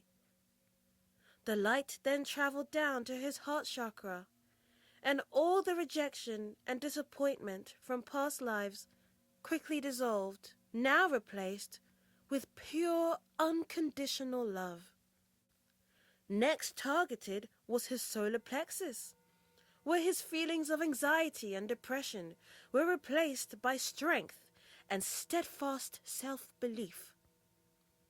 Next was the sacral chakra, which was blocked by lifetimes of sexual trauma, guilt, and shame, now replaced by an immovable sense of self-worth, self-acceptance, and an overwhelming inspiration to be creative. Finally, the blue light finished at his root chakra, where persistent feelings of inadequacy, fear, and a lack of motivation was replaced by the most delicious feeling of power, independence, self-assurance, and an unshakable faith. Simon felt like a superhero. Simon felt like a god. It was the most incredible, exhilarating, and euphoric feeling he had ever experienced. In 3, 2, 1. Siriyana counted, and all at once the blue light dissipated. Simon inhaled and exhaled heavily. That was incredible. For a second I felt invincible. Simon put the mobile phone device back onto his forehead, hoping to relive the experience once again. Unfortunately, you won't feel like that again until you're back in heaven. That was just a wee taster. But the good thing is, your gifts have now been unlocked. Let's test them out, shall we? Okay, Simon. How about you let yourself inside the house? Siriyana suggested. Sure. Where's the key? Asked Simon. Oh, we don't use keys here. It's all voice activation. But don't worry about that for now. She pointed to the roof. I dare you to climb down that chimney. Simon was just about to protest when a huge surge of adrenaline instantaneously overtook him. Easy, he replied, and jumped onto the window ledge. Simon began looking for anything protruding or any slight openings to grab onto, be it bricks or hooks, and rapidly began to climb upwards, diagonally and side to side, finally grabbing onto a pipe and going up and up till he was on the roof. Simon felt untouchable. He felt so light, but yet so strong. He executed a perfect cartwheel, and then a double cartwheel, and then a triple cartwheel, followed by a front flip. Wahey! Simon laughed, feeling drunk on the adrenaline. Next task was the chimney. He looked down the chute. It was an extremely constricted hole, but Simon had this confident inner knowing that he could achieve getting through. He poked his arm inside the hole and automatically felt his muscles begin to contract, squeeze, and shrink. Whoa, he said, bringing his arm back out and watching his arm return to its normal shape. The blue veins in his arms were still protruding slightly from the contraction. Okay, he said, taking a deep breath. Let's do this. He jumped into the chute, feet first, and let go of the top. And just like a cat, he compressed and squeezed his way down until his feet found the bottom of the fireplace. Landing in a crouched position, Simon noticed 2 pairs of feet standing outside the entrance. Simon! A familiar voice called. Simon clambered out of the fireplace and saw Tanta looking all enlightened and radiant, dressed from head to toe in champagne brown. Tanta! He cried, and he swept her up in his arms in a long embrace. I missed you so much, she swooned as he twirled her around. Simon gently placed Tanta back on the ground. Do you remember everything? She asked. Yes, I remember everything, answered Simon. Well done, Simon. You broke into the house in 57 seconds. But you're going to have to work on it, Siriyana said truthfully. Well, I would have done it sooner, but my shoes nearly got stuck in the chimney, he argued. Siriyana collected her thoughts and turned to Tanta. Perhaps you can design an outfit for Simon? Have you been practicing with your gifts, Tanta? Oh, yes, she replied excitedly. Tanta raised her hand, and with her index and middle finger tightly pressed together, she began to draw an oval shape in the air. And as she drew, fluorescent yellow markings fashioned through the air. Fashioned through the air. Once she was finished, she put her hand down and stepped back to admire a newly designed two-dimensional sketch of a flowery vase. Then Tanta put her finger on the tip of her nose.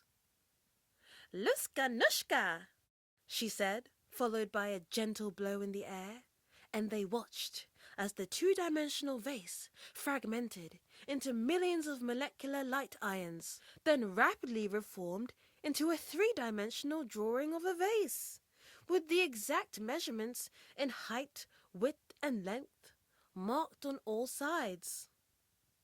Simon walked around, carefully inspecting the vase.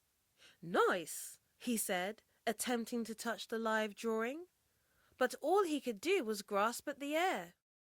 Tanta can design the Christmas presents, but only the elves can bring them to life, Siriyana explained. But this will make the gift-making process so much easier for them. It's amazing what one can do when all your chakras are aligned. I mean, who even needs arms when the mind is so powerful? Siriyana smiled. Oh, by the way, welcome home, Simon. For the first time since his arrival, Simon closely observed his environment and saw the most intricately designed, idiosyncratic pieces of furniture he had ever witnessed in any of his lifetimes. It's as if all the chairs, tables, and ornaments had been sculpted in a pottery class, with little dips, bumps, and scratches, covered with brightly colored, fresh paint. Giant crystals, such as rose quartz, amethyst, and bloodstone, were placed in several areas of the house, complemented by the pleasing aroma of minty Palo Santo's wood wafting through the air. The fresh smell of incense was accompanied by the relaxing sound of bells, wind chimes, and sound bowls quietly ringing through the atmosphere. And laid out on the tables were huge plates of assorted salted dried nuts and honey and cinnamon coated dried fruit. Simon grabbed a funny-shaped piece of glazed ginger and popped it into his mouth. I love it here already. Everything is so imperfectly perfect. Yes, wabi-sabi, said Siriyana. Now, you can find all your important documents on the app, including your passport to other dimensions. So keep it safe. Siriyana looked at the clock. The elves should be here any time soon. But before they arrive, there's one more important thing I need to show yous. Siriyana floated towards a large, bright green door behind the sitting room couch. Crop and rotate, she commanded. The door instantly decreased in width, bent in half to the right, and spun like a wheel before returning back to its vertical state. Smoke emanated from behind the door as it unlocked and slowly opened, revealing a long red and white stick, which resembled a candy cane, sat up comfortably in a snug velvet bed, like a watch inside of a gift box. Siriyana set her eyes on the stick and telekinetically levitated it out of the cupboard. This is the Dimension Stick, or as we like to call it, the Ship Stick. It will open up a portal and let you travel between dimensions. Simon and Tanta exchanged quiet glances. Oops, sorry guys. That's how you died, wasn't it? On a ship? Eek! Well, you'll be pleased to know that after your ship sunk, the humanoids in D1 were inspired to make an unsinkable ship. They're working on it right now. Oh, well, I'm glad something good came out of it, praised Tanta. Siriyana pulled a face. Yes, great entertainment and beautiful gowns. Anyways, look carefully, she said as the stick spun slowly in a circular spot. The red and white striped stick had numbers ascending from 3 at the bottom to -9 at the top, before the stick curved like a candy cane. And the numbers were written in white italics on the red glittery horizontal bars, whilst the white sections were decorated with a small gold thumb-shaped button which connected to each number. Use the stick to travel to D1 on Christmas Eve. And since you're immortal now, you're welcome to travel to other dimensions once you've finished working your Christmas shift, just in case you ever get bored. Yeah, I'm well up for that, Simon nodded. Just be careful that you don't end up in a war zone or something. If you check the app, you can find out all the tea on each dimension. In fact, I think D2- is having a civil rights movement. They believe that bow-legged people are superior to the rest of civilization. Siriyana shook her head and chuckled. By the way, you're welcome to change bodysuits when you travel. But once you've chosen a new body, you have to remain in the same bodysuit for 100 years at a time, or you could get really bad indigestion. I think we'll keep ours for now, Simon said, nodding at Tanta. I mean, all the dimensions have humans, don't they? Siriyana shook her head. Oh no, D9- has been completely overtaken by reptilians. And now they figured out a way to jump in between dimensions without a passport because they are the most spiritually advanced dimension. They created a massive portal in D1 Atlantic Ocean. They make excellent skin suits, I must say. Very convincing. But humanoids keep being sucked into this blooming portal, and it wasn't even their time to go. Poor souls are being held captive, and we have to keep sending the bravest among us to rescue them. It's very likely that D9- will be destroyed after we rescue all the humanoids from Bermuda prison. But there are so many reptilians hiding in D1. And don't even get me started on their draconian neighbours in D8-. They've been stealing and living off of human energy. That's why most of the humans living on D1 are so fatigued, depressed, and filled with anxiety. Their life source is being stolen on a daily. And how is anyone supposed to achieve anything without energy? I mean, we literally use energy as currency in this dimension. So yes, they're all trying to take over Earth before the dimension gets destroyed. Simon and Tanta exchanged worried glances. Oh, please, can't you keep the ship stick with you until Christmas Eve? What if we accidentally go to a dimension we don't like? Tanta said. Oh, don't worry, you won't. You just have to shake, twist, and double-click. Then the stick will ask you twice over, are you sure you want to go to this dimension? And you just reply with a simple yes or no. Only then does the portal open up. So you see, you surely couldn't go to another dimension by accident. Shake, twist, and double-click. Then confirm twice. Siriyana twinkled. Sorry, Siriyana, just a few more questions. I know you said this doesn't apply to us, but I'm quite curious about how the currency system works around here, Simon asked inquisitively. Well, that's a good question.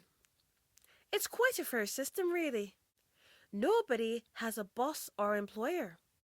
So we calculate how much people deserve to get paid by the amount of energy they put into a task. The more effort that's made, the more they get paid. That way, nobody gets taken advantage of by the system. When they invest into their skills and talents with cheerfulness and enthusiasm in order to uplift the collective, at the end of the day, they simply tap the mobile phone on their third eye and it will convert how much energy they've used into hard electronic cash. That then can be transferred into physical cash if the citizens so choose, because a world without physical cash would be a terrible one. So in conclusion, NEG is the currency. And to those who are ungrateful and neglect their gifts and talents, well, they simply get little to nothing. Of course, we can't prevent lazy or power-hungry soulless from trying to exploit others in some way. And believe you me, it's extremely easy to become power-hungry in this dimension. But at least everyone is initially getting paid what they're worth. Siriyana sent the shipstick back into the cupboard, which then uncropped and rotated itself anti-clockwise before locking shut. That sounds so amazing. But I'd rather have free rent, gushed Tanta. Yes, it's a good wee deal, isn't it? Siriyana agreed. And yous can travel to anywhere you like. But just remember that once you've landed at the air portal, before you show them your passports, you must time how long you want to stay at that destination on the app.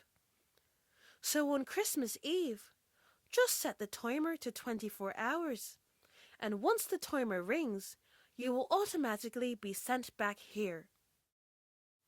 You don't have to do that, of course. You also have the option of going back to the air portal and ask them to send you back home.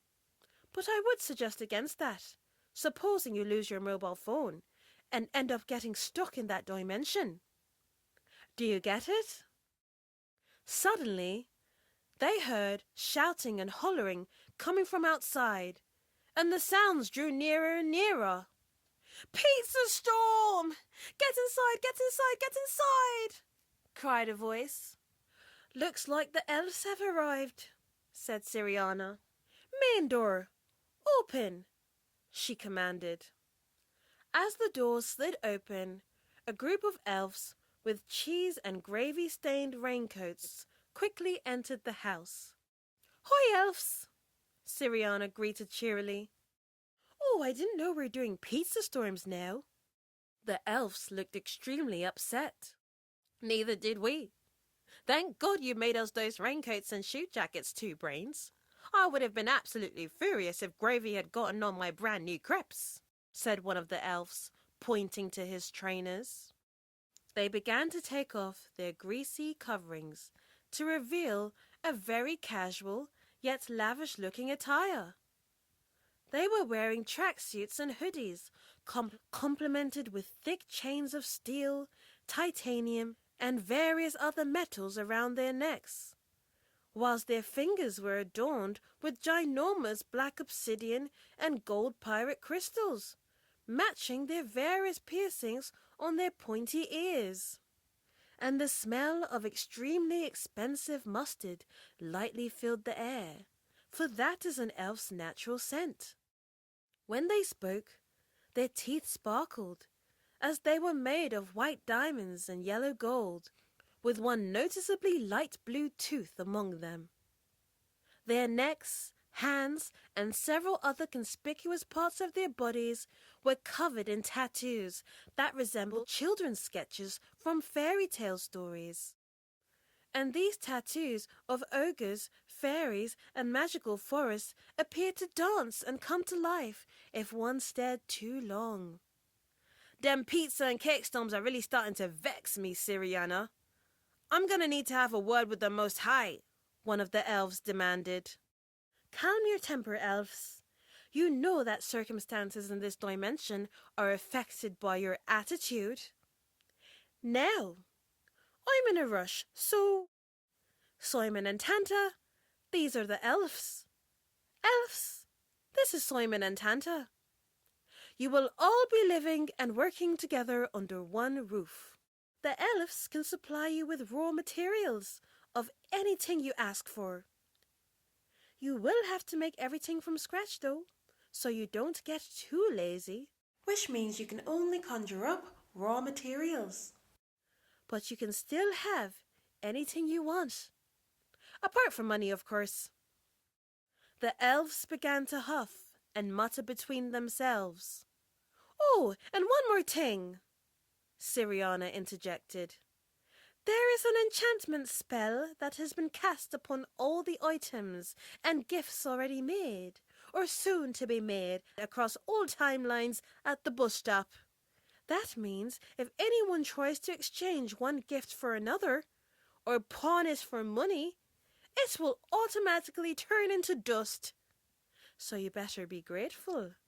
Siriyana paused and turned to Simon and Tanta. Now, there's a whole 12 elves' names for you to memorize, so I'll leave you to it. Come, one of the elves said. Swamps, drop the beat, brother. Oh God. Not again, Siriyana muttered under her breath. The elf called Swamps tapped twice on his only blue tooth, and the giant gold speakers situated in every corner of the house lit up and spoke. Connected, they said. Swamps pressed play on his mobile phone device as the elves lined up next to one another, nodding their heads as they waited for their turn to rap over the beat. And Swamps began to mumble.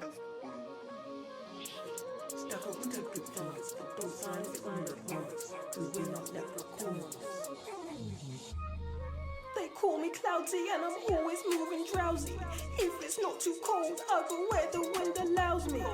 They say I'm meek cause I never run my beak, but if you speak too loudly when I sleep, you'll be peak. The name's Two Brains and I'm the voice of reason, so don't come my way with no beef. Vegan, I'm solving problems, at least by the evening. But if you bring the heat, you'll get roast nose and screening. It's unhealthy, chamomile tea, meditation free. Don't get a panic attack, just relax, breathe and pray, speaking fast. It's diagonal C, bro of unknown E. If you come for me, it's WWE. Jump and run up a W, twist and turn up, get hyper street. Eat that sugar, we getting tweaked. Now elves smash up the rest of the week. Look to the magical forest, that ain't no tourist, I'ma explore it. I don't need a gal to tour it, she won't get nourished, and I ain't no florist. That's what they call me Swamps, cause I'm on it, just sipping on mushroom soup, vibes with a trip. Shall we go chase down the drove? I just got a thief in a bando. He tried to check my flow and Nintendo. I lifted up my crepes, he said oh no. First time he see Taekwondo. I'm Octavius Phantomus. R.I.P. to them hunting us. So beware when you come for us. I make you best friends with their dog. It's the Elven MC, OJ Elfie spitting for peace. Ain't no fool, so I'm the OG. Always overqualified on CV. I'll never stop sapping these wrongins. I keep out rapping these youngins. There's no cut, just straight stunting. Doing the steady with freaking gas. Ayo, it's coins, let me spit some rhymes. No time for crimes, want to drip out in designs. Urban icy can make a new girl minds, but please come nicely, all my cards will decline. I'm Sledgy One, I'm a menace on the drum. If you got no rhythm when it's given, it is done. I've grown a ton since I made it from the slums, so no room for excuses, just dancing with the sun. My name is Deed, onion budgie on a beat. You can't compete, so take several seats. They cannot play me, I do dictate the seat. They can't shortchange me, I always keep a seat.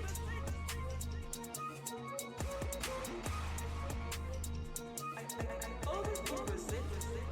Hold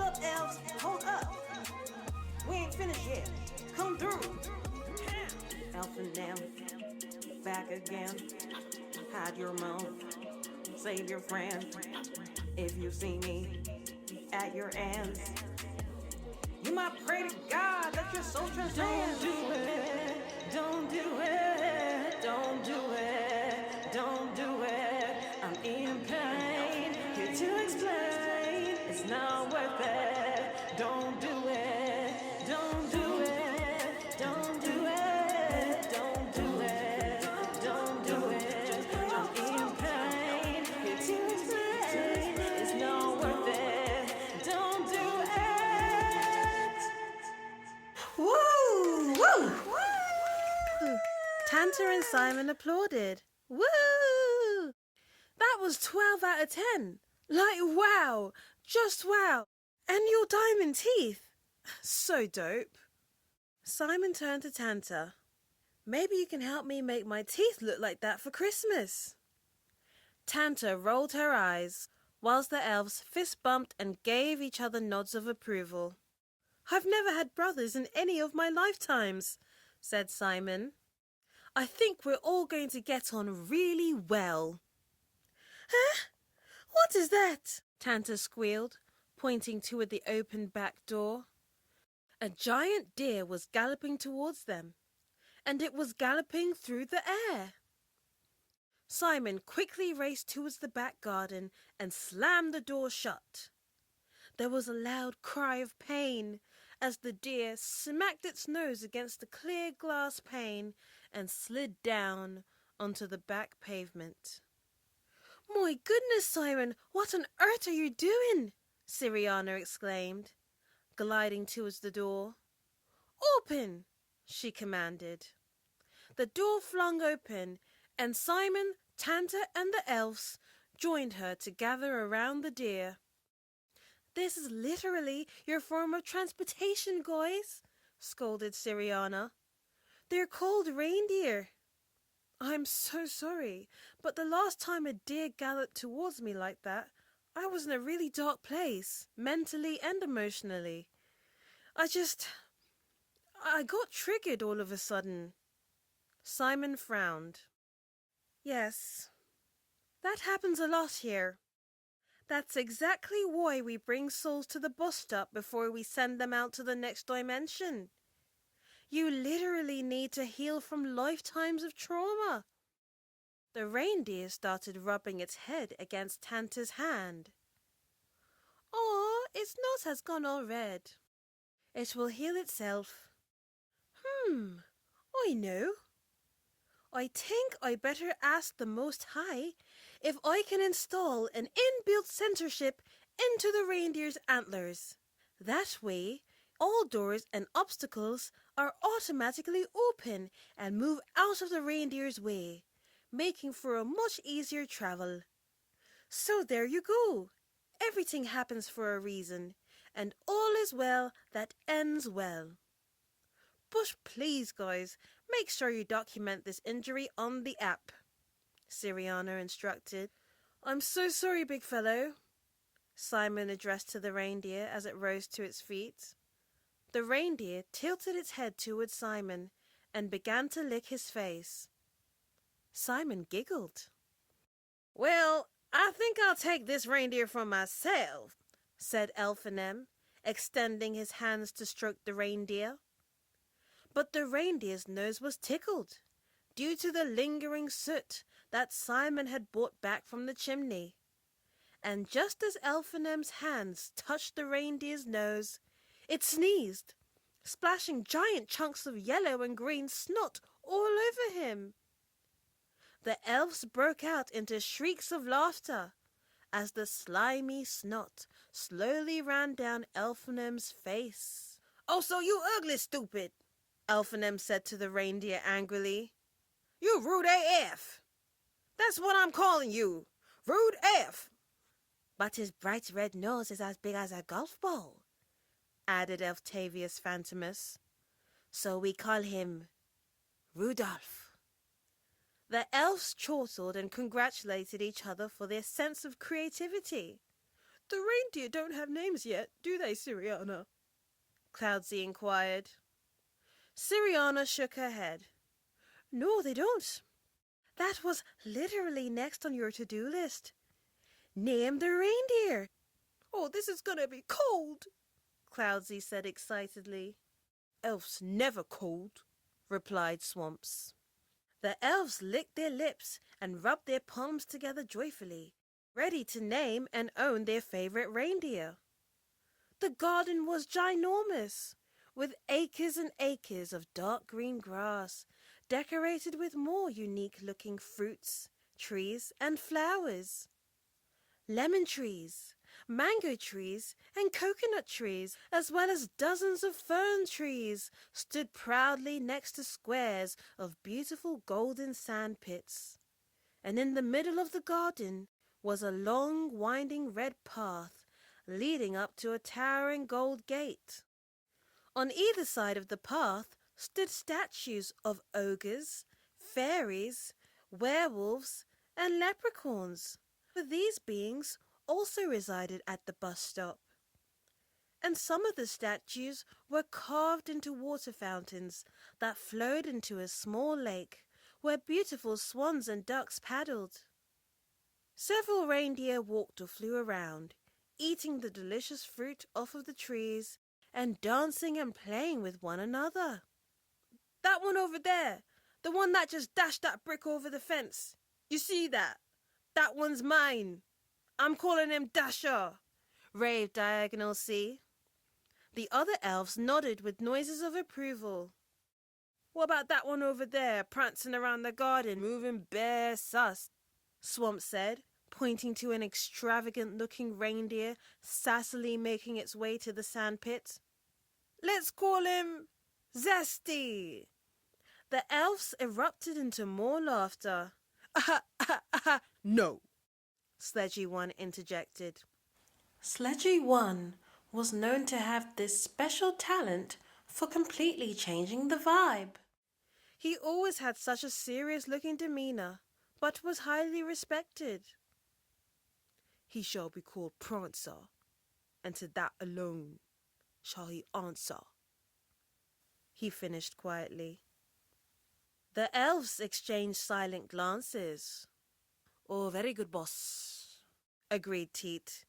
You are the real top, eh? The end, said Siriyana. So I will leave you all to name the rest of the reindeer. And if you ever need me, just message me on 143.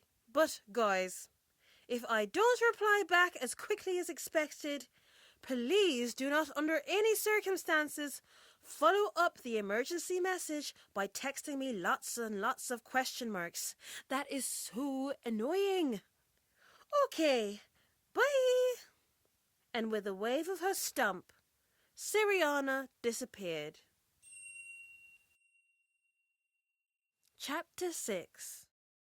Simon, Tanta, and the elves named all the reindeer and got to work straight away, as they had copious amounts of presents to make for children all over the world. And all year round, they would get text messages with gift requests, which was sent directly from the children's thoughts. So Simon spent his days practicing how fast he could get in and out of the chimney, trying to break his record speed at each execution. However, as the months went by and Christmas drew closer, Tanta still hadn't quite perfected the most suitable and fitting attire for Simon to wear. One cold winter's night, during let's just break into this random house practice, it was becoming increasingly clearer, both to Simon and to Tanta, that covering one's head with a top hat or a baseball cap whilst trying to get through a chimney was a huge inconvenience. And unfortunately, a simple hoodie wasn't keeping Simon's head warm enough. My head is so cold, Simon chattered. Tanta sat in the centrally heated sleigh, as per usual, designing, knitting, and taking the odd selfie on occasion. Maybe this will keep your head warm for now, Tanta laughed as she placed a freshly knitted Christmas stocking over Simon's large ears. But Simon found it extremely warm, comfortable, and practical. Tanta gazed at Simon with adoration. "Hey, sweetie, look at you looking like Christmas tree. That's my baby. You're looking so twinkly." Simon grinned from ear to ear. "Thanks, Tanta." So Tanta adjusted and tailored the design to meet Simon's needs and made an entire outfit of red velvet stocking material, completing it with the most pulchritudinous design of jet black velvet sneakers embroidered with red, gold and green tinsel, light up insoles, and glow-in-the-dark shoelace. And she nicknamed them the Sleigh Glides. Once Tanta was finished, Siriyana enchanted the outfit, making it expand and decrease to the movement of Simon's muscles. Well, you'll be pleased to know that their first Christmas was a success. Their magical sleigh had the ability to carry and hide millions and millions of gifts without weighing down the vehicle. The sleigh also came with a panoramic convertible roof, a television, a small drink and vending machine, and not forgetting a mobile phone charger. So Tanta would wait inside the sleigh, intensely on the lookout, as Simon delivered the presents to ensure that he never got caught or arrested for breaking and entering. Her supernatural gifts allowed her to view the house from the very first design that was created before the structure was built, when it was simply an engineer's sketch on a piece of paper. So in her mind's eye, she could see all the measurements of the house in square, foot, and dimension. Tanta's supernatural gifts further included being able to see through the walls and doors of people's houses, and also being able to read through the average person's BS. But that was a gift Tanta had long before her days at the bus stop.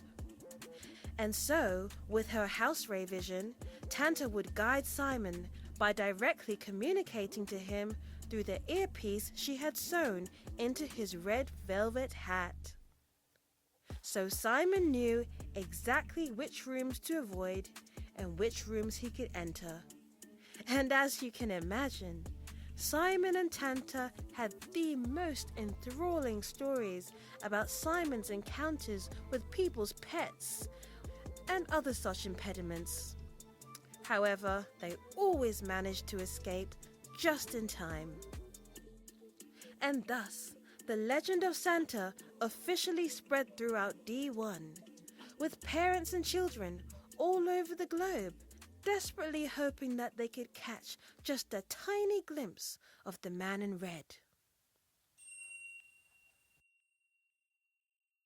Simon, you look so beautiful in that hair. Simon, you look so beautiful in that hair. He in pain would sing. Why do his vocals sound like that? Simon would whisper to the elves. But for several years, none of the elves would respond. Then one foggy day, unknown E finally spilled the tea. He used to be called E Vain, but now he's just E in pain. Unknown E said, shaking his head rather sadly. Back in the other dimensions, he was always stealing, getting into fights, and disrespecting gelfs. But one day, as karma would have it, he messed with the wrong one. He started dating a fairy, you see, and as rumor has it, one day he turned to the fairy and he said, "So how many months are you?" But she wasn't even pregnant. She was just thick. Oof! Simon winced. I know. Absolute violation. It's like he had a death wish or something. So she cursed his lips so that he would never be able to speak disrespectfully to anyone ever again. Now every time he opens his mouth, all he can do is sing sad songs in auto-tune. Unknown E stared sadly at the walls. What? In every dimension? Bit harsh, remarked Simon. Yes, the curse will follow him everywhere. Fairies are no joke. But hey, it will be a great source of income for all the scientists and doctors in every dimension trying to solve the case of the mysterious illness. Because that's how the universe runs. One man's misfortune is another man's profit. Unknown E quietly pondered. Yep, that pretty much sums up life in D1. Have you been there by any chance? Asked Simon. Unknown E chuckled. No way! The consciousness is way too low for elves to survive there. We can only survive in D-3 and upwards, because those are currently the most awakened and highest vibrating dimensions. But a time is coming when a new earth will rise, and all living on Dimension 1 will have visions and finally be able to tap into their supernatural gifts. Instead of flexing on how much money they have, they will find pride in how spiritually powerful they are. Only then can higher light beings live among them. Unknown E bit into a piece of avocado.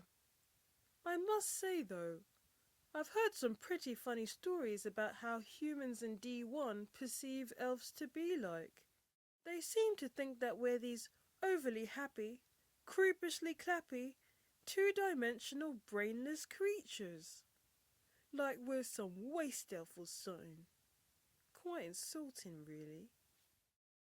So Simon found great pleasure in conversing with the elves, and in their spare time they would vibe out at the home studio, making beats, then chilling by the fireplace, indulging in mushroom soup, and sipping on that chamomile tea. And Simon would listen to the elves' riveting stories whilst watching their moving tattoos replay their memories From their road elf days.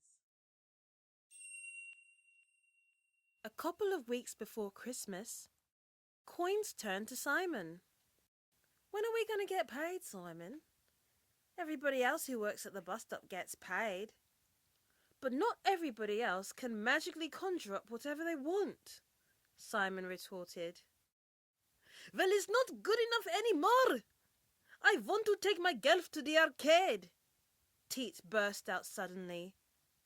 In it, added Diagonal C. The gifts I'm giving to my new girl ain't keeping her satisfied no more. The other day, she asked me for a specific brand of vegan food that I didn't even know how to conjure up. So she asked me to take her to the shop, yeah, and pay for her groceries. I didn't know what to do. But tell me, how can a gelf get pleased when elf got no peas for groceries? As the elves began to make noises of disgruntle, Simon and Tanta exchanged worried glances. I want to get a mortgage, Si. I want to live icy, Coins complained. Cloudsy nodded in agreement. You have to admit that all the elfdom living under one roof is starting to look quite sus, he concluded. We want money! We want money! The elves began to shout. Please, please, Unknown E said, trying to calm down the other elves. Don't get a panic attack, just relax. Simon gulped as cold sweat began to drip down his forehead. I literally have no idea how to pay you elves, but hopefully I can come up with something, he finished, attempting to reassure them. Well, you better think fast, Simon, Octavius Phantomus said with wide, menacing eyes. Don't be delulu. Simon composed himself. I promise you, Elves, just give me some time and I will figure out a way for you to get paid. Alphanem stood up and faced up to Simon, speaking in a low tone. Remember, Simon, there are 3 types of people in life that you don't want to double cross. And that's a lyricist, a spiritualist, or a sadist. And guess what? Alphanem began to crack his knuckles. I'm all 3. Don't do it, don't do it, don't do it, don't do it. I'm in pain, here to explain. It's not worth it, so don't do it. Ian Payne sang anxiously. Well, if he don't, what makes you think I won't? Sledgy One interjected, turning to Simon. Don't make me pull out the shicky and send man to the next dimenny, he threatened. All right, chill out, mate. How about we give him till New Year's then, Coins suggested. Come on, Elves, let's get back to bizzo. Coins and the rest of the elves headed back to the workshop, leaving a distressed Simon. What are we going to do? Whimpered Simon. Maybe we can ask Siriyana, Tanta replied. She grabbed her mobile phone and quickly texted 143. Hi guys, how can I help? Siriyana answered, appearing behind them almost immediately. Siriyana! The elves want to get paid, and you said you can't give us money, and we can't sell or pawn gifts. How on earth am I going to give them a wage? Simon cried. Well, the good news is, I knew this would happen, but surprisingly, it didn't happen as quickly as I thought. They're growing up. Siriyana grinned. Okay, so it's quite simple, really. There is a job centre down the road. Feel free to arrange an interview. They'll give you some great tips on how you can turn your talents into a stable stream of income. But it's gonna take some time and patience on your end. If you're looking for a faster solution, there are quite a few loan companies. But just like every other dimension, you need to have good credit. Which means we would have had to have been making money in the first place, Simon replied angrily. Everyone else at the bus stop has to pay for rent, food and transport. You're extremely privileged, guys, retorted Siriyana. Suddenly she sighed. You'll figure it out. I know it's difficult, but you will find a way. Can't you take the enchantment off the gifts? Tanta pleaded. Unfortunately, that's not possible, said Siriyana. So good luck. She blew a kiss and disappeared. Simon placed his hands on his head and crouched in his feelings of inadequacy. She's useless. This is so frustrating, Simon fumed. How am I going to provide a salary for 12 elves? A throat cleared from the doorway. Excuse me, guys. Simon and Tanta turned around to see Two Brains looking at them curiously. Two Brains! Tanta squealed happily. The self-professed problem solver. Do you think you can help us? Two Brains ushered Simon and Tanta over to the dining table and sat them down. Well, if there's anything I know, it's that dough is not too hard to make when you're in the business of selling dreams.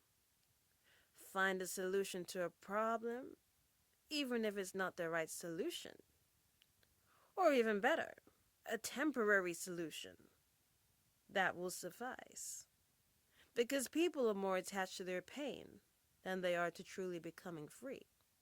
So if you gave them the right and permanent solution to their problem, they'll probably self-sabotage and manifest another problem. So more money is to be made with temporary solutions. Well, being a businessman myself, Two Brains, I'm pretty sure that all creatures, great and small, want a permanent solution to their problems. Because everybody just wants to be happy, Simon articulated.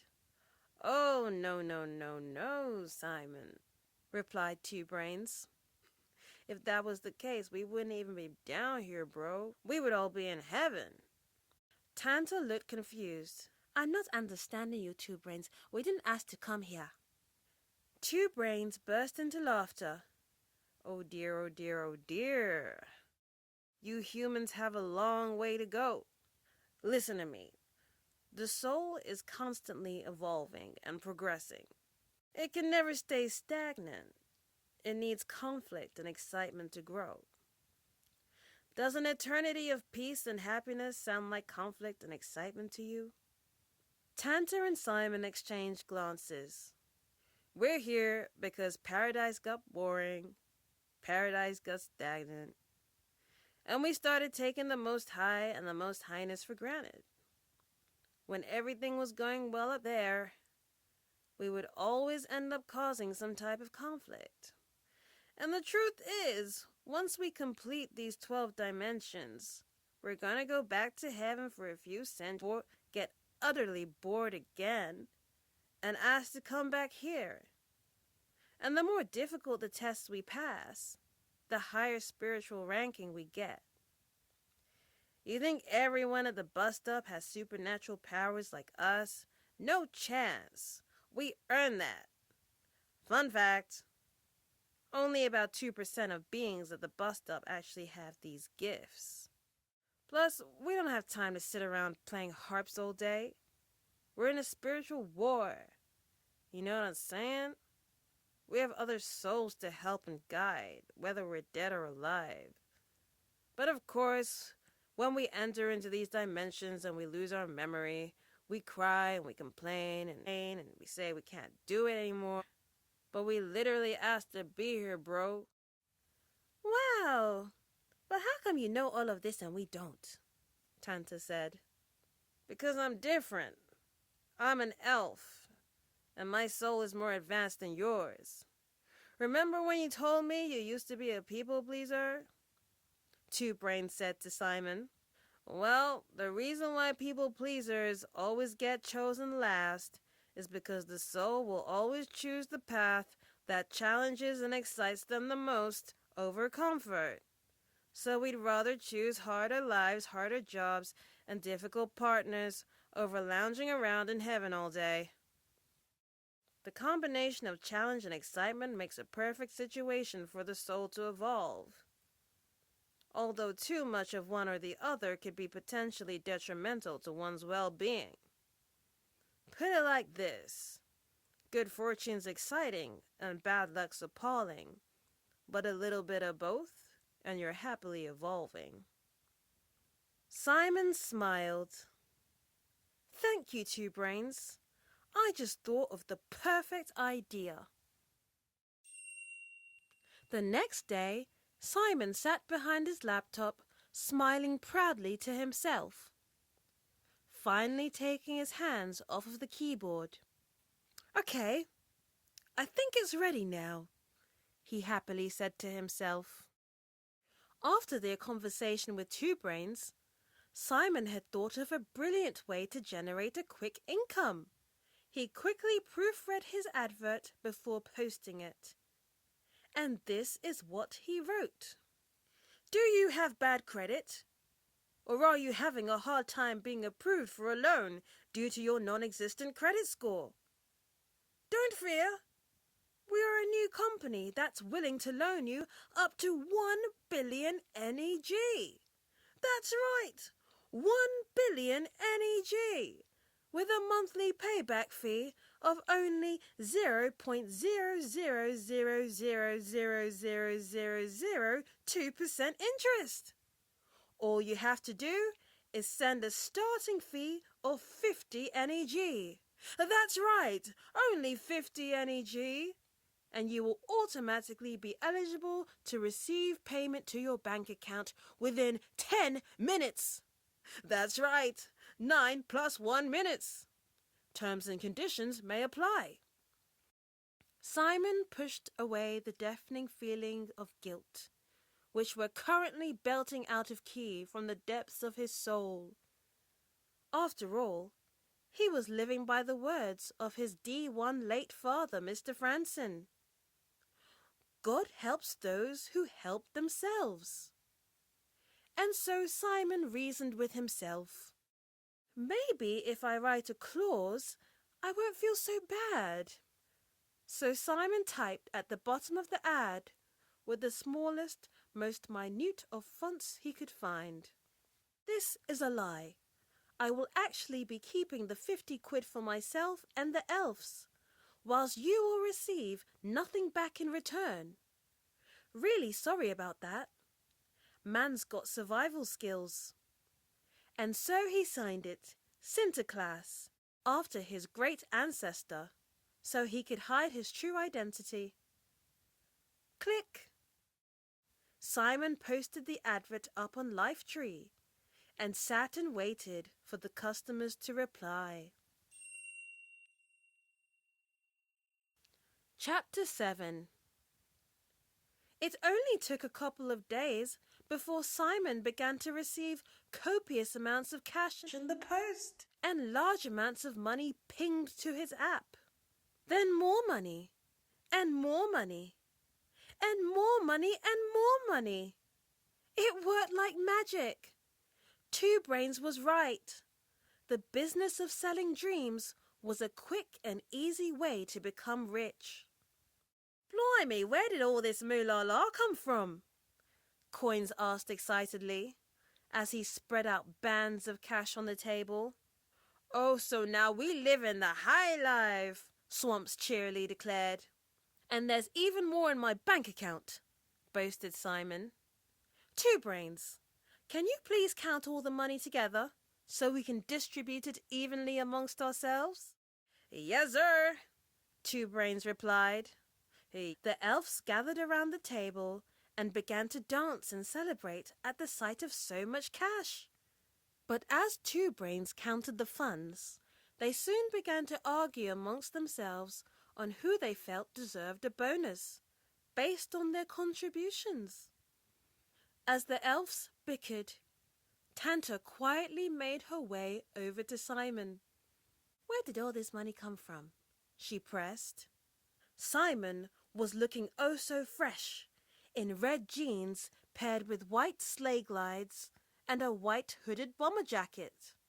And on his fingers was his favourite ring, which displayed the word Santa across the knuckles in 24-carat white gold. Simon let out a loud, exasperated sigh. Oh, my days, Tanta, why are you always on my case? Like, just relax. You're always nagging and complaining about something. Tanta's jaw dropped. Well, maybe it's because you've changed so much during the last century, Simon. You spend all your time with the elves at the studio making beats. And we just finished making an absolute tune, replied Simon. Sledgy One used to be a famous music producer in his previous dimension, and he makes the coldest beats. Now, what did he call that genre of music he came up with the other day? Oh, that's it, grime.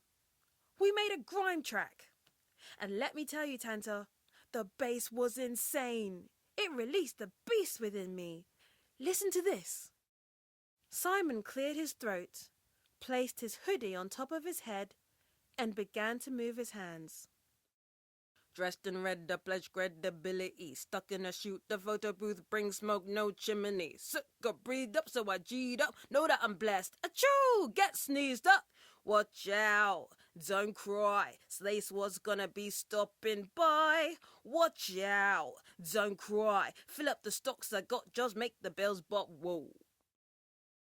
Simon waited for Tanta to applaud and sing his praises, but instead, She remained standing with a visibly disgusted countenance.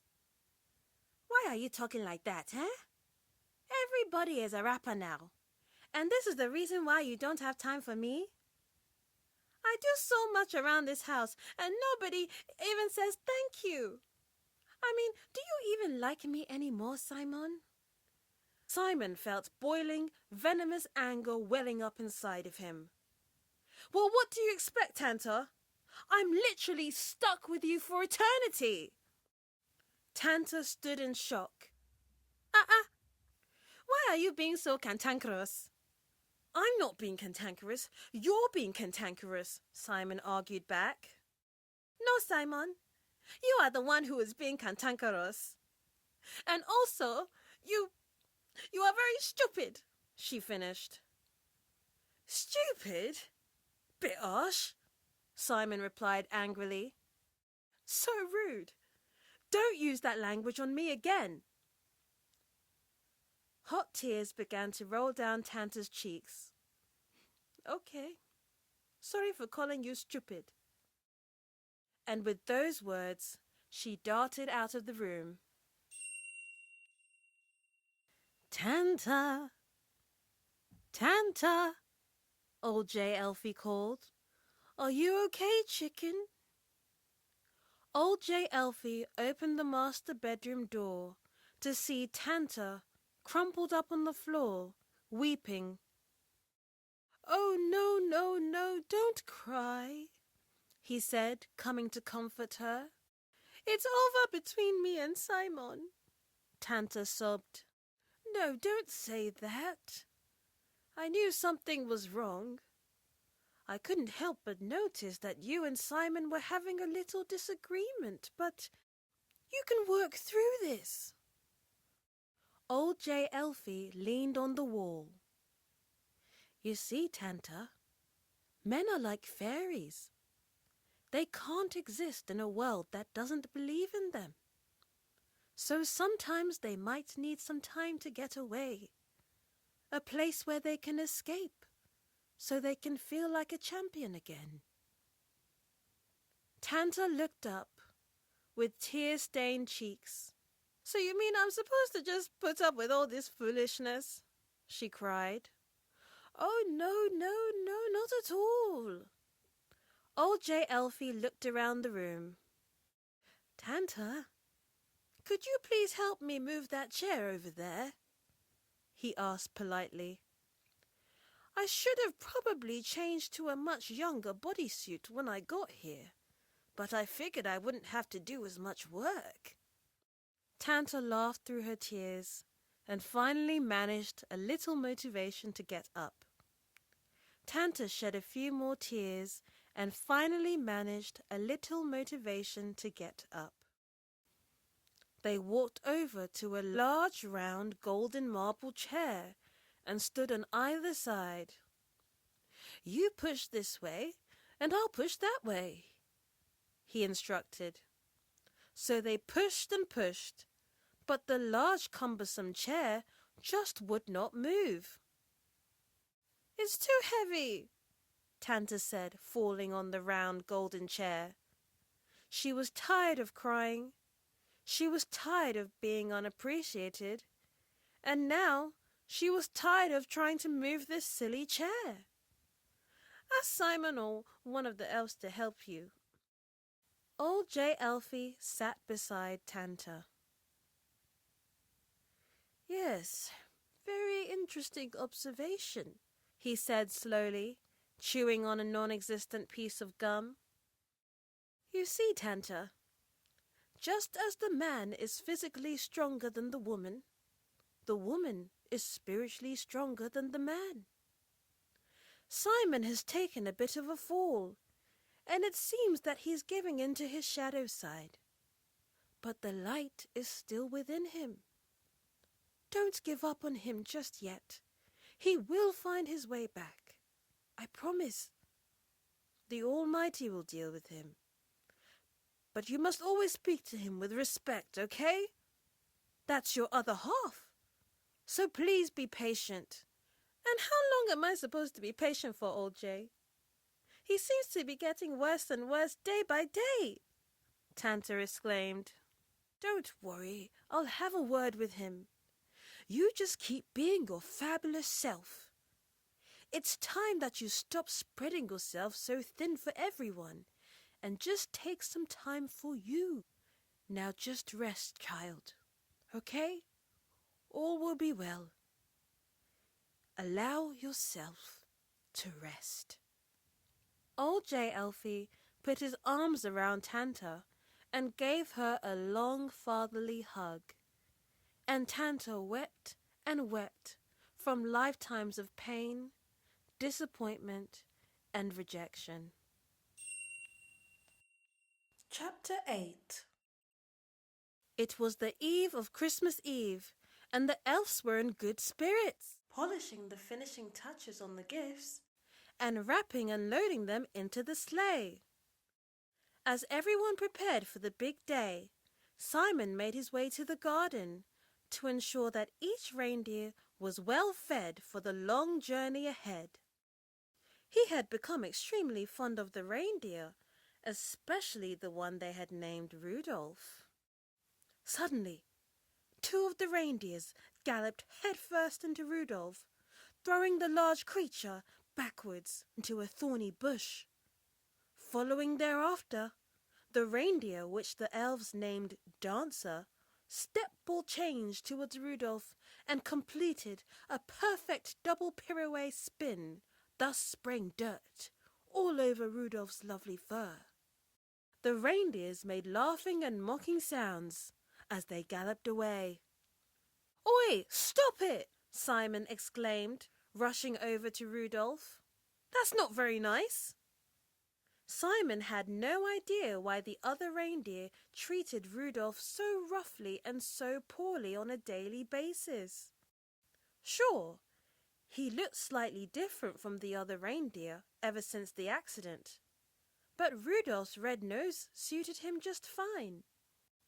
"Are you okay, Rudolph?" Simon asked, finally making it across the gargantuous garden. Rudolph hopped out of the bush and shook off the mud, wincing in pain from the prickle of the thorns. "Tell you what, how about we go on a little holiday soon, just you and me?" Rudolph nodded and lovingly rubbed his head against Simon's neck. "Simon! Simon!" Simon turned to see old J. Elfie peeking his head out of the back door. "Come quick!" "I think you need to see this," he said, waving Simon into the reception room. Simon jogged back inside the house and met a worried-looking old J. Elfie holding a letter in his hand. "I'm sorry I opened it. I didn't have my glasses on and I thought it was mine," he said, handing Simon the letter. "No worries," Simon said, slightly confused as he opened it. It was Tanta's handwriting, and this is what she wrote.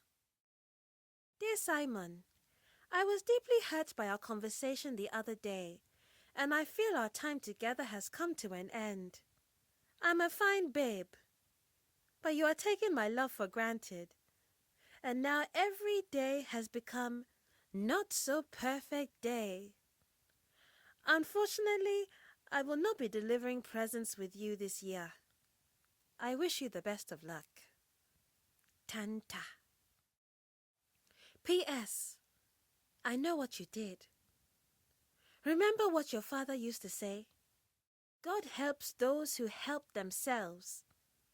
But you seem to have forgotten that God especially helps those who help others." Simon closed the letter and felt his cheeks flush with hurt and shame. "It looks like she also left you a gift," said old J. Elfie softly. He pointed to a relatively small black box decorated with a big golden bow and placed it in Simon's hands to unwrap. Simon opened it to find a pair of 24-carat diamond tooth grills, perfectly molded to the shape of Simon's choppers. I've been asking for these for decades, Simon sniffled, inserting the top row of diamond grills into his mouth. She was probably scared it would completely turn you into one of us elves. I'm so sorry, Simon. The same thing happened with me and my gelf over 2 centuries ago. One day she just up and left. But of course, there were so many signs leading up to that. Old J. Elfie wiped a tear. We get complacent when we think they'll be here forever, don't we? All it takes is a little daily appreciation. Oh, I must say, Simon, those grills look absolutely fantastic on you. Bling blow! But I must question you, Simon. What exactly did Tanta mean when she wrote, "I know what you did"? Is there something you're not telling us? Old J. Elfie closely inspected Simon, patiently waiting for a response. Simon gulped and shifted his weight from side to side, trying desperately to push down feelings of guilt once again. Then unexpectedly, out of the corner of his eye, he noticed something. The shipstick! What on earth is the shipstick doing here? He questioned, picking it up from the floor. And it's glowing. That means someone's recently used it, Old J. Elfie concluded. Simon looked at Old J. Elfie with large eyes, while subconsciously holding his breath. Well, it couldn't be one of the elves. We were all just wrapping and loading the gifts, confirmed Old J. Elfie. No, I don't believe it, Simon gasped. She's gone to another dimension. Tanta's gone to another dimeny by herself. But which one? Old J. Elfie asked in disbelief. Before they could figure out the answer, there was a loud banging on the door. Are you expecting visitors? Asked Old J. Elfie. Suddenly, a frightened-looking Cloudsy stumbled inside the reception room. Why is there a mob of angry people standing outside the front door? Simon felt his soul leave his body. Well, don't just stand there, scolded Old J. Elfie, and with the help of Cloudsy, they dragged Simon into the living room, where they were met with the sound of enraged voices coming from outside. Who did the crime? Swamps asked, looking around. Don't look at me. I haven't committed a crime for time, said Diagonal C. Simon, Two Brains called. How did you make all that money, Simon? Simon took several deep breaths and finally found his tongue. Elves, I've been scamming peeps. Oh, Lord, Cloudsy cried. The elves put their hands on their heads and looked around nervously. And you left up our Addy, you dummy, snarled Sledgy One. Okay, but technically, I explained everything in the clause. I confessed everything in the clause, Simon reiterated. Oh, so they didn't read the clause? Oh, that's okay, then just relax, Unknowny replied. Well, they are very, very stupid not to read the clause, agreed Teat. So not to worry, we can just sit down with them and have a heart-to-heart. Absolutely, 'cause everybody knows that you're supposed to read the terms and conditions. Cheers to Simon, king of the clause, Coins cheered. Absolute genius, my guy. The elves started congratulating Simon, giving him high fives and encouraging thumbs up. Yeah, come on, they chorused. All of a sudden, a long nail pierced through the front door. It seemed as though it was a break-in that was thoroughly thought through. One of the villagers had brought along with them a drill gun. and slowly but surely began to force a circular-shaped hole through the front door. And as the hole became larger and larger, the chanting and cheering got louder and louder. "I don't think they want a heart-to-heart," cried Cloudsy. Sledgy One took a drumstick out from his pocket and pulled on the edge of it. The elves watched as the stick transformed itself into a long robotic-looking spear. "I've been waiting too long to use this. Let's see if they can get through this." "Run, Simon!" Octavius Phantomus shouted as he got into a combative stance. "We will fight! I will make sure they see these crabs before they see our face." Simon sprinted towards the couch and jumped behind it just as the angry mob of villagers burst through the door. A furious-looking crowd of humans, gnomes, fairies and gelfs, along with a giant ogre, stood before them. "Where's Sinterklaas?" asked the angry villagers. "We want our money back." "We don't know anyone by that name," Swamps answered. One of the gelfs, with an exceedingly muscular physique, decorated with colourful tattoos and long jet black hair which cascaded down to her waist, spoke up. "I had a premonition last night. The one who scammed us is a human, a male human. I saw him clearly in my vision. He had bright green eyes and was dressed from head to toe in red," she explained. "Oh, you cray-cray. Only elves be living here, stupid," Elfenam retorted. "If that's the case, then why do I smell the blood of a man coming from beyond that couch?" said the 7-foot-tall ogre. "And my nasal radar never lies. Like that time I caught a human trying to steal my stolen," he finished. "Who's stolen my stolen?" one of the villagers asked. "No, Mrs. Peck, nobody's stolen your stolen. I'm talking about that time when that guy called Stalin tried stealing my stolen. So what's it gonna be? Either come up from behind that couch, Sinterklaas, or I'll make you part of the furniture." Simon felt his soul leave his body once more. It ain't Sinterklaas behind that couch, bro," Two Brains started. He remembered the nickname that the humans in D1 had given Tanta and Simon. It's Sinterklaas's cousin, Santa." The villagers looked at each other confused. Santa who? They asked. "Santa Claus," Coins finished.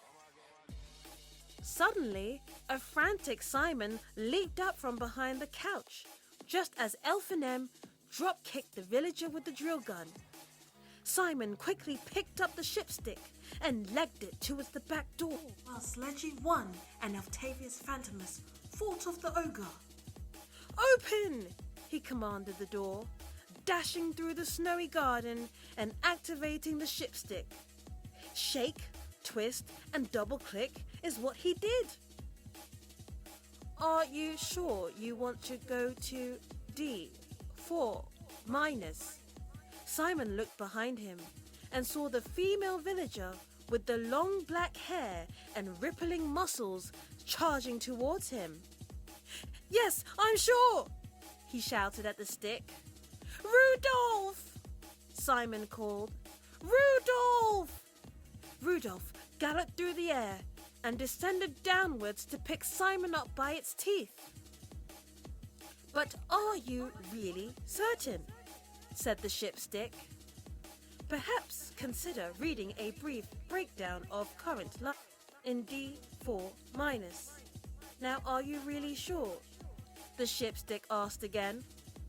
As Rudolph flew low above the garden, the brawny gelf, with veins popping out of arms and neck, jumped onto the branch of a tree, then swung herself up into the air, high enough to catch a hold of Simon's legs.